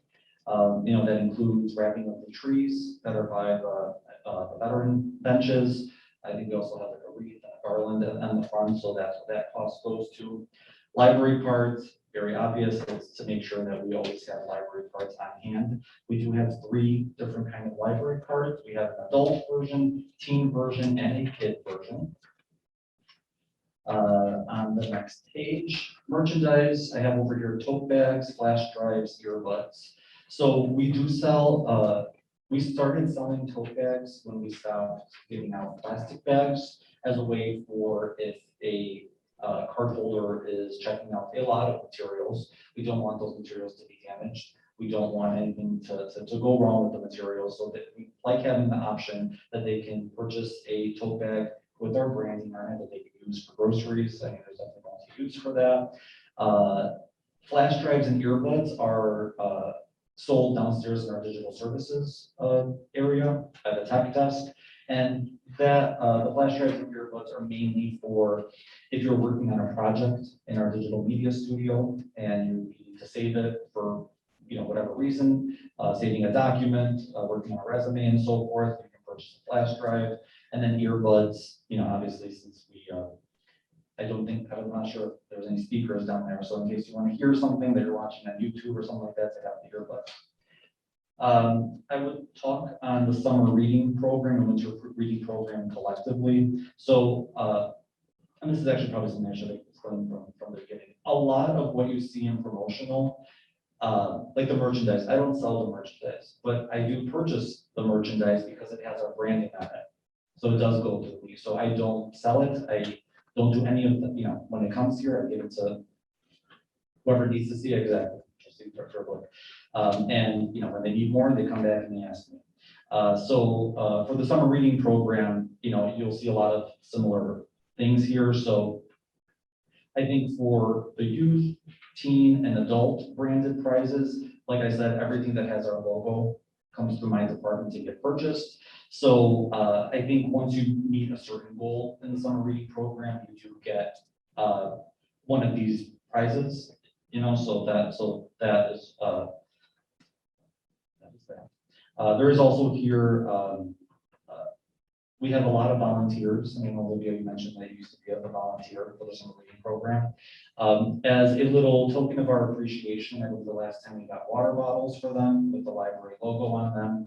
Not only are they drinking out of those water bottles when they're working at those desks, checking in the readers and such, but they will also use that branded item in the community, maybe when they're going to the park district, a basketball game or whatever the case may be. So we would like to be able to give them something as a token of our appreciation. Winter reading is I mean, you really can't even compare it to the giantness of summer reading. So that's why you only see 3 items here, which youth services and teen services, they ask for lanyards every year. The winter reading logs are like a little postcard, and there's a hole punch in them. And these lanyards are for easy, so you don't lose the card, so you put the lanyard on it, so you can easily take it out of your backpack or wherever it may be. And then for the adult residents, or I'm sorry, the adult readers, a branded price for them as well. That is number 6. All right, number 7, printing. So probably the, probably the most expensive thing in the printing budget is the first item, which is the library newsletter. I do have to say that the library newsletter has, evolved over the years. Back in the day when I started, it definitely looked different, but the frequency was also different. I would say since our focus groups that we did for the company, the consultant, I should say, that did the focus groups, we heard a lot of feedback that they wanted to get something from the library in the mail more frequently. At that time, we were doing 16 pages 4 times a year. From receiving that feedback, wanting to meet the goals of our community, we moved to 6 times a year at 16 pages. So, every newsletter is 2 months. So what we are hoping for, since our last 16-page newsletter was sent out right before the pandemic started, it was our April-May 2020 issue. After that, we scaled back to save costs by doing 8 pages instead of 16 pages. So we are, everyone should have received in the mail recently, probably last week, our June, July newsletter. It is still 8 pages. Our hope is that August, September, which the copy for that is due actually this Friday from all the programmers, will continue to be 8 pages. But we're hoping with being on the other side of this pandemic, that we can go back to normal and offer a 16-page newsletter every 2 months. So that is what this dollar amount is for, just the printing. Summer reading here has a lot of different options here, just to kind of speak, as brief and just kind of to the point as possible. The youth services summer reading program is very, very robust, and it is definitely where we get the highest number of participants. The first thing here you see is summer reading folders. So we call it folders, but I don't want anyone in the audience to think that it is a folder with like the 2 pockets inside or anything like that. And I'm not sure, Olivia, when you were doing it, how they looked or anything like that, but basically it is an 11 by 17 sheet that's folded in half, and it has a way for the readers to track their reading, and after they've read X amount of, sometimes they change it, so I'm just gonna go with this story that, after you track how many books or how many minutes, sometimes it's even how many times you've actually visited the library that week, you can come in and play the summer reading game. So think of it more as a log than a folder. The youth services flyers are similar information to what we have in the newsletter for the summer issue. It is all the programs that youth services puts on in the summer, and these flyers are designed and printed, and they pass them out to the students before the school year ends. So on their last visit to the schools, they pass out these flyers as a promotion of summer reading, and also promotion of all programs that are offered by the library in the summer. These youth services postcards, when I say postcards, do not think that they get mailed. They're just a postcard size. It's just a brief promotion for the kids to take home with their to their parents to encourage them to sign up their kids for summer reading. There is a game component to summer reading, and that has also evolved from years past to what it is right now. Right now, we have a giant dry erase board, and we do outsource this aspect of it because we do not have the equipment here to take care of this part, where they print a giant board game on vinyl, and that vendor comes and puts the vinyl on the dry erase board. There is a technique to that, believe it or not. I don't know how many times I failed putting that plastic thing on my phone and all the bubbles. yeah, So right, there are no bubbles, I can promise you that, on the summer reading game. Moving along, teen services, logs and a flyer, adult services, logs as well. If we move on to the next page 2, winter reading program, the printing of the logs for youth services, teen services, adult services. We have a very successful bookmark contest that has been going on for many, many, many years. We did not have it this current year because of the pandemic. But in place of it, we actually did something that we've never done before. And the newsletter that you all received in the mail was actually, the cover was part of a newsletter cover art contest where we received submissions from all ages.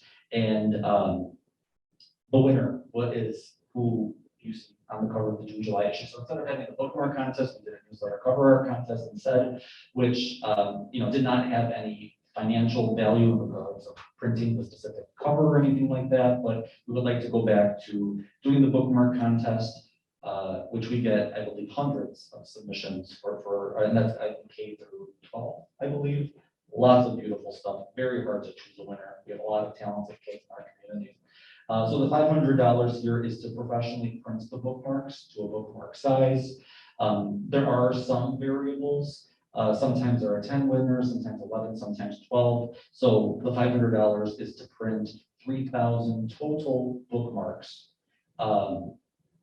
Depending, and it depends on whether we choose 10, 11, or 12 winners. Business cards, staff members have business cards, board members also have business cards for passing out at networking events or to residents and patrons and card holders. We do send out a holiday card that goes specifically to our community partners, community officials, local libraries, and volunteers. And when I say local libraries, it is literally just the libraries in our surrounding area, not local libraries in regards to Chicagoland. All right, so we have underneath holiday cards, promotional printing. There are certain promotional pieces that we do prefer to professionally print to exude the high quality that the public relations and marketing department puts together. That when a resident, cardholder, taxpayer, however you want to call them, when they see this brochure, they are proud of their library. The photos that we use, the graphics shine. You're just not going to get that same quality from a Xerox copy machine. So there are brochures that we would like to print professionally. The one underneath it is called the welcome packet, which we are working on right now, and we would like to launch for library card sign up month, which is when kids go back to school. It is basically your one piece of marketing material that has everything the library has to offer, in kind of a snapshot view. This promotional printing for the art exhibit, I did bring an example. We have on our 3rd floor, it's called the Franklin Gallery. You go upstairs and you're right. We are actually very, very happy that we finally have an art exhibit in there. It's been empty. It's been sad white walls. But now we have an exhibit, and it's actually a beautiful exhibit. If there's no time today, then you come a little earlier tomorrow and check it out. It is called, well, Creativity. And it's actually digital art that was done by our local teams. Now, we actually were very, very pleasantly surprised at how many teams participated. Do you have an amount? I think it's like more than 30. I'm not sure the amount is up there, but there's over 30 people up there. Yeah. So what we would like to do when we have art exhibits like this is to outsource the printing. Remember, these are digital. This is digital art. I just want to bring an example. This is not teen art. This is actually one of the book newsletter cover art submissions, but just to show you, 8.5 by 11 goes into this frame. There are these rods that the art exhibits sit on. They look very beautiful up there. So we'd like to, especially 30 to print and to trim, does take time. Everything takes time, right? So if we could ship those out when we do those kind of art exhibits, we would like to have that ability in the next fiscal year. Stationery here, also similar to merchandise, because it has the library information on it. It comes from my department. Letterhead envelopes that are used for professional letters, envelopes for patrons for overdue fines or any other type of letters that need to be sent out. And I believe each of you that did your tour, you came to the Public Relations and Marketing Department, we have a giant printer, a poster printer. So every banner that you see, every poster gets printed on there. So we do need the paper rolls in order to do that. We also need the ink in order to print on the paper. And then also kind of a miscellaneous printing supplies is foam board. The signs that we put on easels needs to be put on foam board, foam cord, however you want to call it, to make sure that they stand up nicely. So just to kind of have that very, very helpful. Postage and freight is number 8. So postage and freight, the first one here is the newsletter. It's about $2,200 per newsletter to do for the postage. And what that includes is we do 2 different kinds of mailings. One mailing is called a carrier route mailing, which I should say, let me say it this way. One of the mailings is called carrier route. The other one is a list of addresses that we call a supplemental list that get mailed in a different way. The carrier route, a little cumbersome, so I'm trying to figure out the best way to explain it, it's not confusing. Let me start with the supplemental list. So carrier routes are great because you have one zip code and there are multiple carrier routes for that zip code. Visographic is our printer that we use. It does have a mailing department, and they, based off of what the carrier routes, how many homes are in that carrier route, they organize how many need to go, and they label based on the carrier route. So it's easier for the mail person to grab the carrier routes that are in their section, if I explain it that way, so that they could distribute them to each home. But the supplemental list, in order to save costs, because we feed into Des Plaines and Glenview, we don't want to do carrier routes, because then we would be sending it to people that aren't part of our district. They're most likely going to Glenview Library or Des Plaines Library. So that supplemental list is a list of specific addresses that are our taxpayers, to make sure that they receive the newsletter in the mail.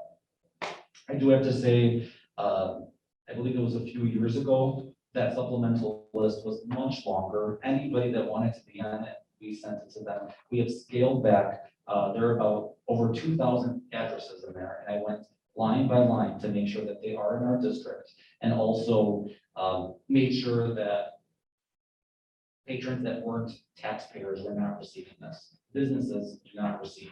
I don't think that they receive the newsletter. So, who receives the newsletter? This postage cost is literally the homes of our residents.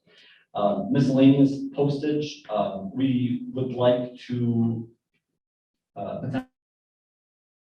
potentially normalizing to do a direct mail piece to target areas of our community that do not have library cards. They have not signed up for a library card. We want to encourage. There's been a lot of comments on the percentage of library card holders and such, and we would love to see that number go higher. Definitely with our Best Deal Ever campaign, it went higher during that time, and we saw an increase of almost 13%. So, I mean, I am go team go. I would love to go higher. I would love to do more. But without the funding, we unfortunately will not be able to do more. That's everything.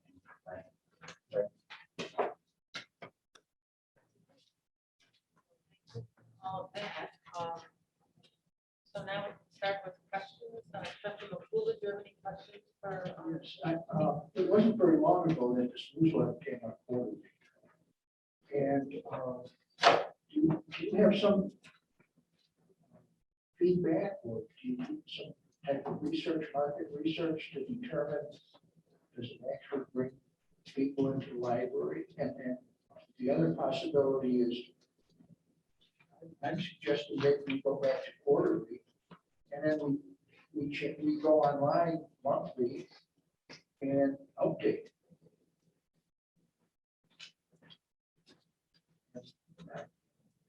Be more up to date than bi-monthly. If you do, one newsletter and then two online with the update, and all you have to do is make changes on programs and things like that. And one of my sons lives in Park Ridge. Their newsletter is 4 pages. Trustee, I'm sorry. Okay, go ahead. I can't comment on Park Ridge. All right, that's another issue. But I think we could go back to the quarterly, which is our biggest expense is printing and mailing. What source do you use for printing and mailing? Like what the company name is? Yeah. It's a company out of Addison called Visographic. Okay. There's one right up the street, or one closer to it. The last time we did research what the prices are, Visographic did still come in as the cheapest. Yes. I get calls all the time from printers, and Visographic has been the best price, definitely the best customer service I've ever experienced.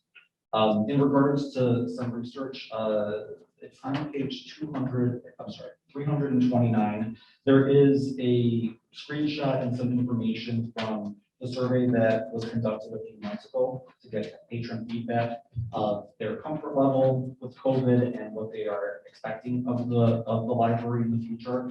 And one of the questions was, which are the best ways for you to get information about the library services and programs? And almost 48% said both print and email. So it goes back to my argument on you can't just do one thing, two things. You have to do multiple marketing channels in order to get to as many people as possible. If we did go to 4 times a year, I would definitely not suggest 8 pages. We are currently right now with our 8 pages putting only a fraction of our programs. We asked each department to give us what we call the top 5, and they probably do 5 times those programs. So we really are excluding a lot of what we have to offer with the 8 pages. If we were to go 4 times, I would go back to the four times a year, only to 16 pages. I'm sorry. What I observed is on the 2 inches on the left side, there was artwork, not programs. We had like 2 columns, of programs toward the center, the same on the other page. So 1/3 of that space was just fluff. I mean, just decorations on top and bottom of the border. You had quite a bit of space that was not listing programs.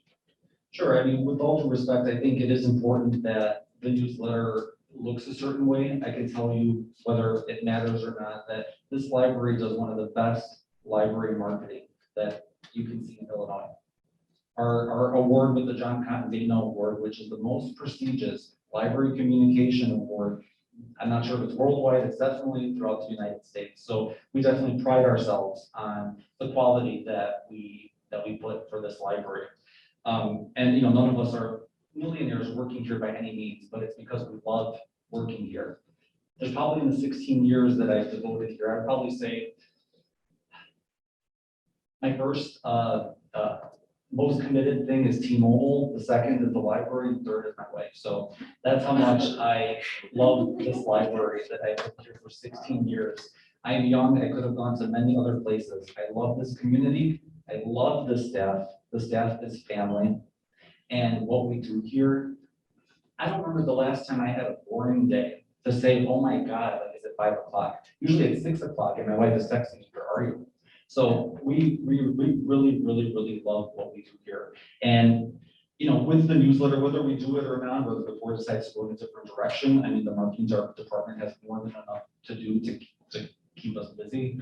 But I think offering more pages, offering it to every taxpayer in this district, you are being inclusive of all of them. I feel like if we're gonna go and pick and choose, we are not being inclusive of every single taxpayer that, you know, what they pay in taxes keeps this library alive.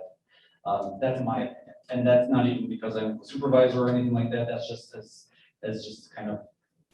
Probably the thought. The fact of the matter is, about 80% of the people that get the newsletter do not come to the library, even if they get the newsletter. It's not only about coming to the library, though, it's them being informed of what their tax dollars are going for. For example, they might never come to a children's program, but they might be really happy to know that we offer all of these things to the children in our community, and they think their tax dollars are well spent. I think we could get by with quarterly publication and fill in monthly online supplement. That's my opinion. Thank you. I happen to be marketing major, so I understand. We should talk sometime. I'd love to learn. 1960s. So. Yeah. All right. Thank you, Justine.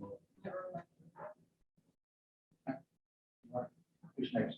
Sue? Trustee Schoenfeld, thank you. I have questions. Yes. In terms of your library card sign-up events and your other events that take place, can you actually collaborate with like St. John Reebok School, Nelson, Culver, and even your high schools? And actually have them entertainment from band, so it cuts costs and gets the community involved. Community is the most important in Niles, and we have to continue this. I think, if I may say, I think that's a great suggestion. It's not something that we've entertained. I know that you are very involved in St. John Reebok. I would love for you to be that connection to this library. I have one of those saying. Because it's a key of opportunity for everyone. Absolutely. And it gives you actual input from other students and other family members as well. And I think if you piggyback with them, that's the most important. That's great. Well, and he has done that a little bit with Gemini Junior High, has done some of the music programs, the Winterpalooza. They've did some of the entertainment at Winterpalooza in the past. So yeah, we love to do that. It's a great idea. We love that connection to St. John. And then also, I think if you actually go to your high schools and do like a shadow day for them to actually experience the marketing program as well, that will give them an actual opportunity to be a part of the community and actually work with one another. Absolutely, that would be phenomenal. That's all I have to say. Thank you. Thank you. Okay, trustee Manishek. Question. First off, thank you for being so thorough. Thank you for listening. I guess just on this graph, this one, Mhm. I was wondering, for the other, there were some responses. Does it say what those responses were or like what the alternatives could be as opposed to print or email? Would that mostly be like social media? Yeah, I don't have that in front of me, but from what I remember, Susan. It was, put it on Facebook. that Social kind of media, thing. yeah. Okay. But most people want everything is what it comes down to, and they have some additional ideas for more places. That's all from me. Thank you. Thank you. Okay, trustee Rosansky. Thank you, Sasha. I think, and I know everything you do is above board and the awards you've received in your department. I am truly grateful we have you in your department here. Thank you. Thank you, Trustee Rosinski. Thank you, trustee Olson. Yes, I think Ms. Schoenfeld's suggestions are excellent. But remember, those cost money as well.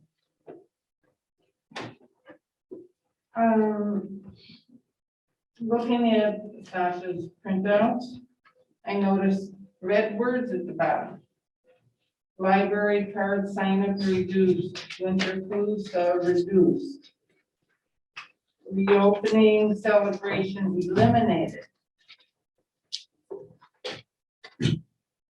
And staffing, total hours in this department will be reduced, or should be reduced. In professional development. All professional development will be eliminated. All dues for public relations and marketing eliminated. I can't understand how one expects to promote the library the way it has been promoted. With that reduction in cost. So Sasha, I want to thank you for serving our community in such an excellent way. And hopefully you will be able to continue. Good, thank you. Thank you, Trustee Olson. Thank you, trustee Olson. On trustee Queen Adams, any questions? Yes, I'm wondering, I noticed in a note here that about the newsletter should be available online. Isn't it already available online? It is already It is, available. okay. Sue, I really like those ideas also, by the way.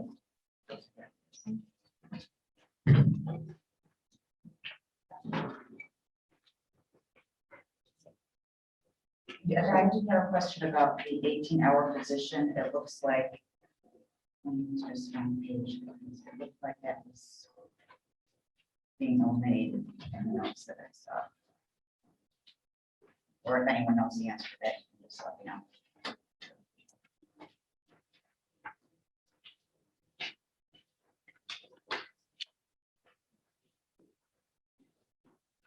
Sorry, So it's like trustee Queen the- Adams, I didn't. She's looking for the thing. she You did not hear me? question about. No, I didn't hear the question. Oh, I was She looking didn't- for the page she's that looking. It's reflected the second long horizontal one.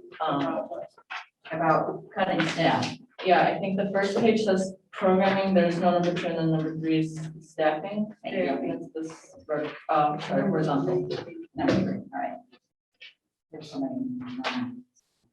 I was just, Oh, that's the other. all right, but it basically, it looks like there's a suggestion to cut the 18-hour position. Is that correct? Yeah. For what, thank you. So, how would that affect your department, Sasha, if we didn't have that?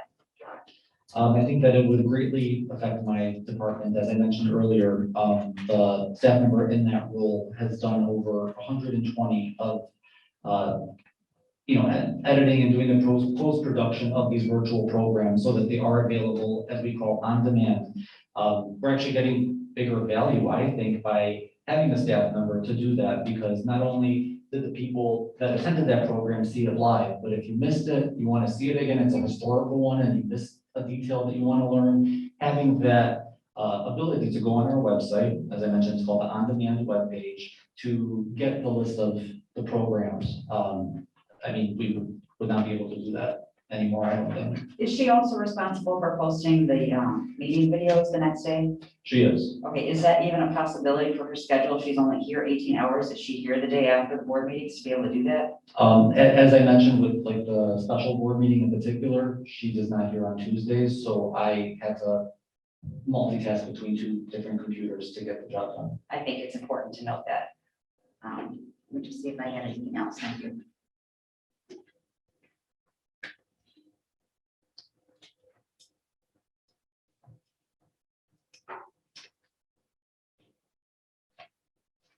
I think also it was a good point that if we were to go down to quarterly newsletters, they would definitely have to be longer than 8 pages because you can't fit all that stuff in there. I feel like I missed stuff in the newsletters, and I'll see things on Facebook actually saying, oh, we had this program. I'm like, how did I not know about that program? I got the newsletter and I missed out, and it makes me angry when that happens. But trustee Kenaz, if I could say, most likely that program, our multimedia assistant did the post-production on that program and posted it on our website, so that you were able to watch it in case you missed it. And another point to make about the access online for people to be able to look at the newsletter online. A lot of senior citizens don't have access to that or don't know how to access that, so that would be eliminating their knowledge of the programming. Also for kids, depending on what their age is, I guess, if they have access to look at that online. But they really look forward to getting that in the mail and looking through the programs and marking it on the calendar and doing all that stuff with it. So I think it's a really big bonus for them to get that. It has to be readable. If you try to jam too much information on there, it's going to be difficult to read.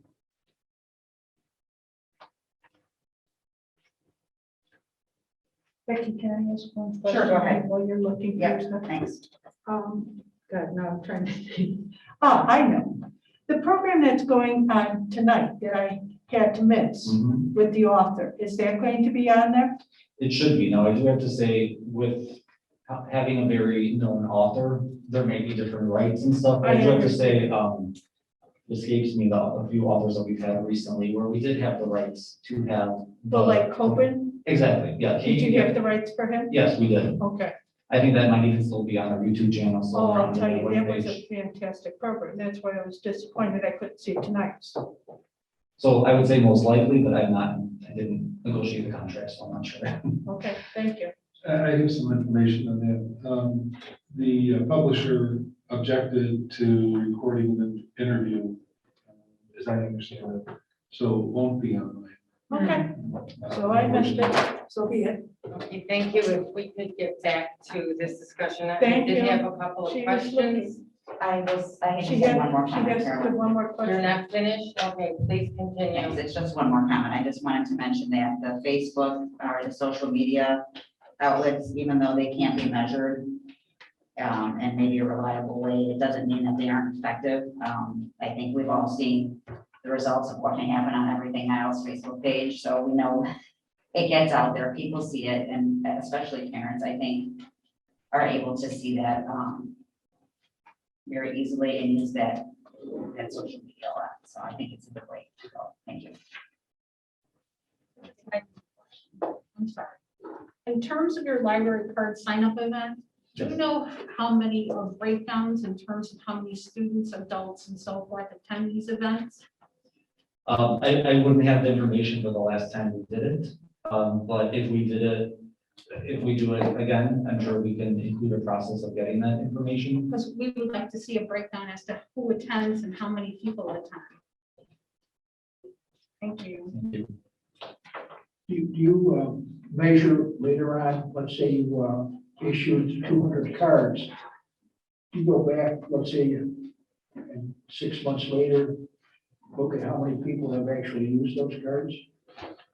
I don't in particular, I'm not sure if there's another staff member, Because sometimes people get a card, they call Bill, but they never come to the library. I have a question. What is the legalities on this? Actually looking at personal information about the cards?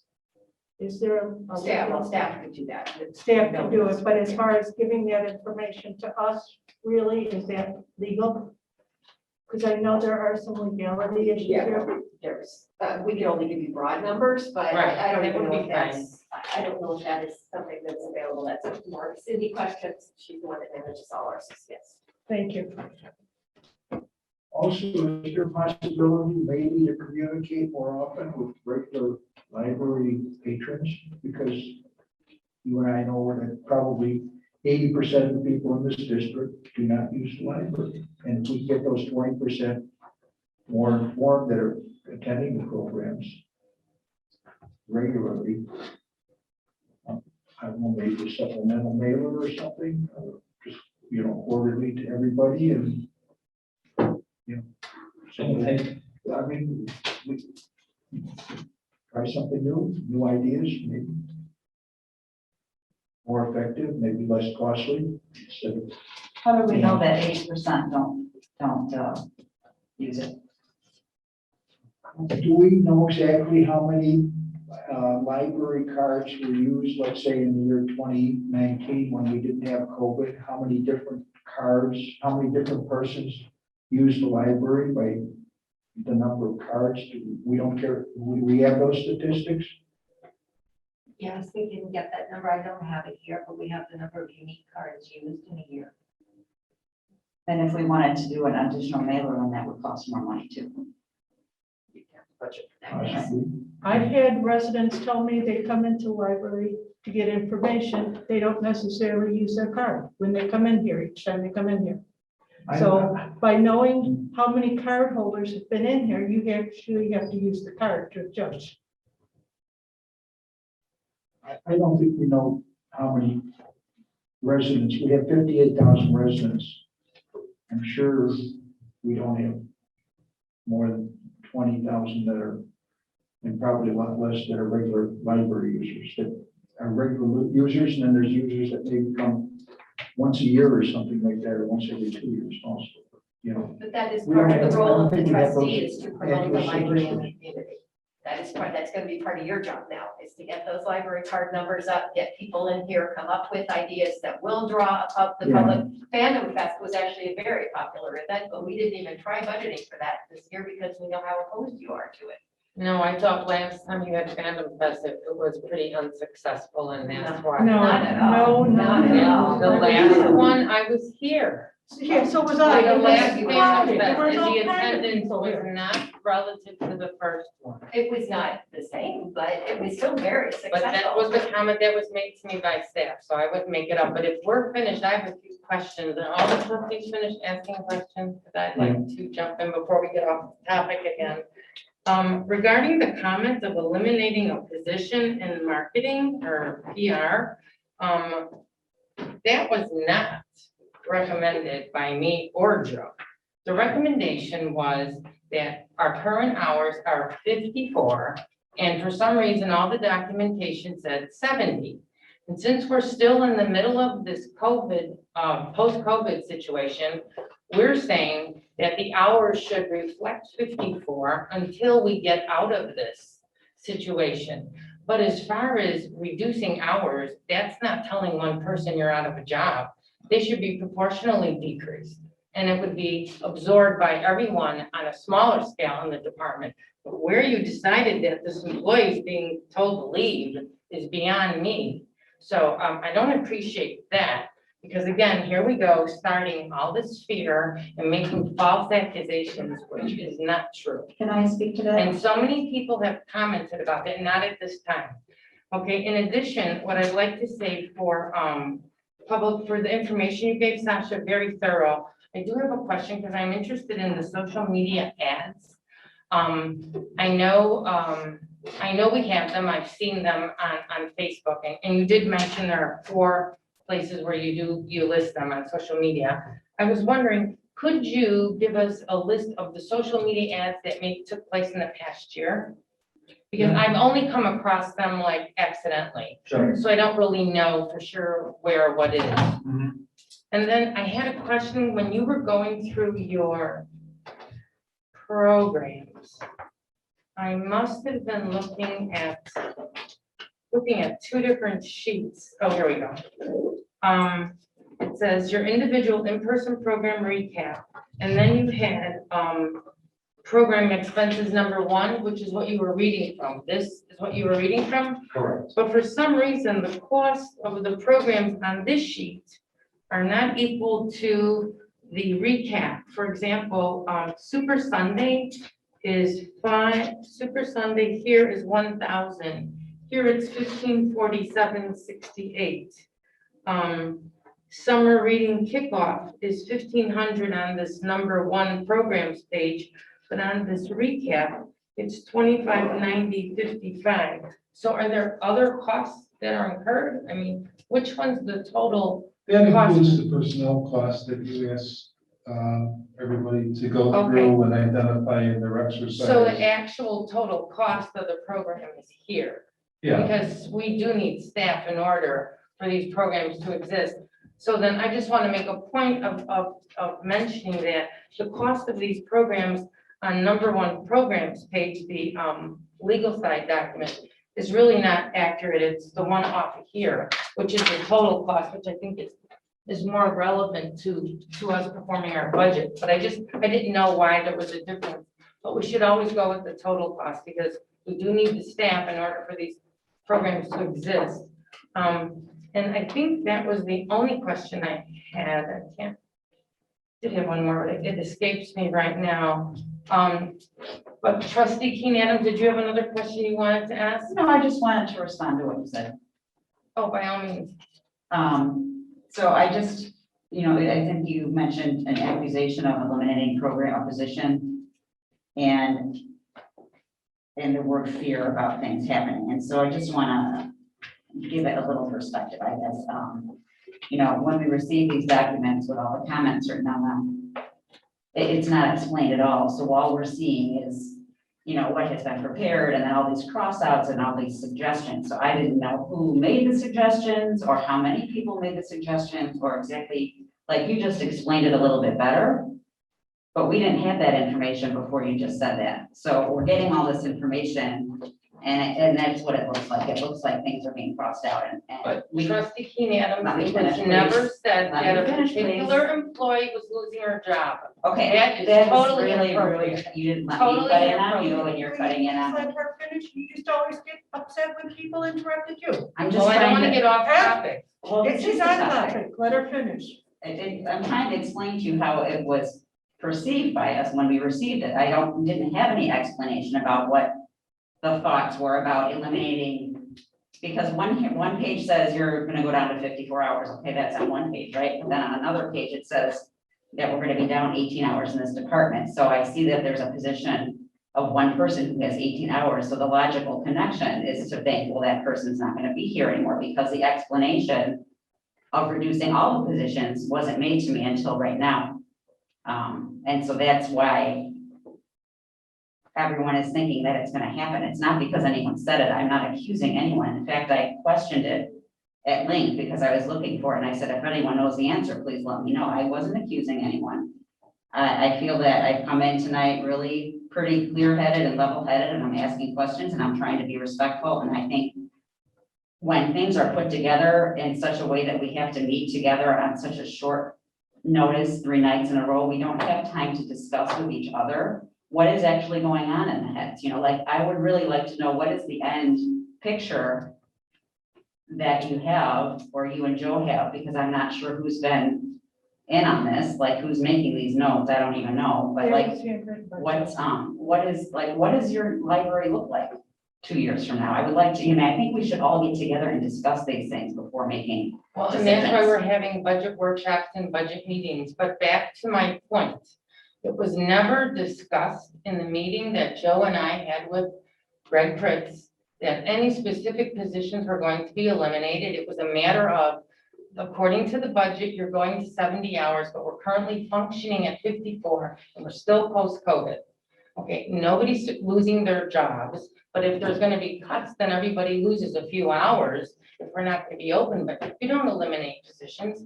And maybe I'm a little unclear about the lack of clarity that you're bringing to my attention about the documents received. If something was lined out, obviously, I believe it was Joe who did most of the lining out, that was eliminated, but everything, there was no assumptions that should have been drawn by anything. If you were unclear, ask a question, but to put That's in what I'm doing. document, but to document on these pages that were distributed, that this position's being eliminated, and some other comments that were made that aren't factual, again, we're constantly making false accusations. Initially, when Susan opened the meeting, you weren't here. You weren't here, Right. but her description of what was on these documents, she only gave you half of it. I She have to didn't give disagree you- with that. I was she didn't give listening you- to that and it She was. didn't give the alternatives that were mentioned. So again, we're inciting all this fear. It's not the purpose Which of is this one thing meeting. you're very used to doing yourself, isn't it, Carolyn? With your stuff you put in Trustee the newspaper Roseanne, and everything. please stop. Eh? I'm just calling it the way it is, buddy. You can do it, but nobody else can do it. Are there any further questions? Can we quit now? Are we done? Mr. I think we're McCool? finished with them. Okay, Thank you, trustee. thank you, Sasha, for enduring this meeting.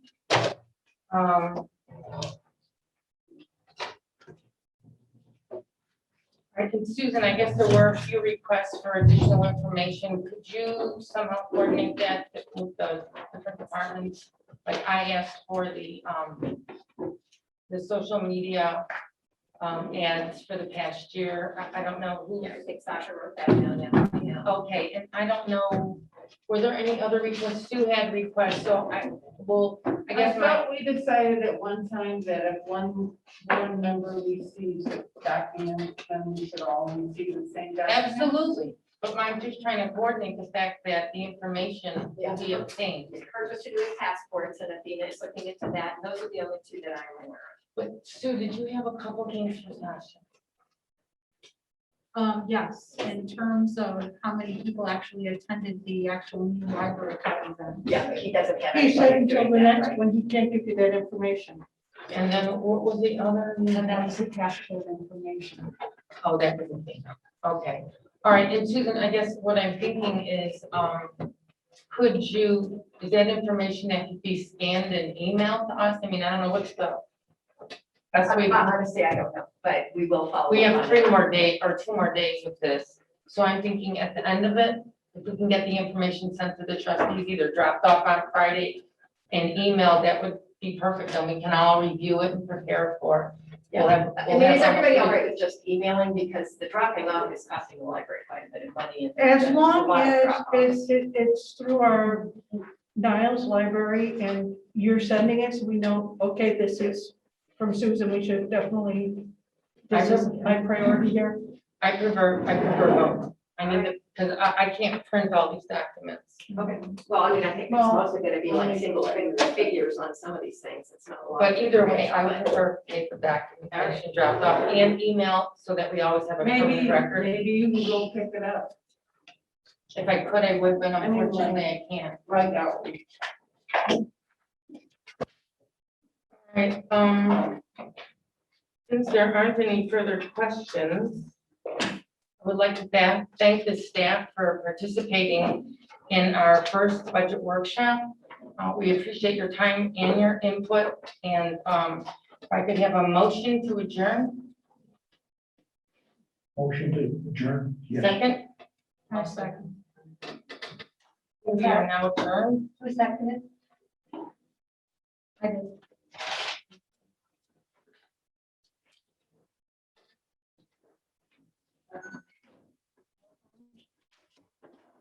Trustee Gerlich, Yes. yes. Trustee Schoenfeld. Yes. Trustee McCullough. Yes. Trustee Roseanne. Yes. Trustee Olson. Yes. Yes.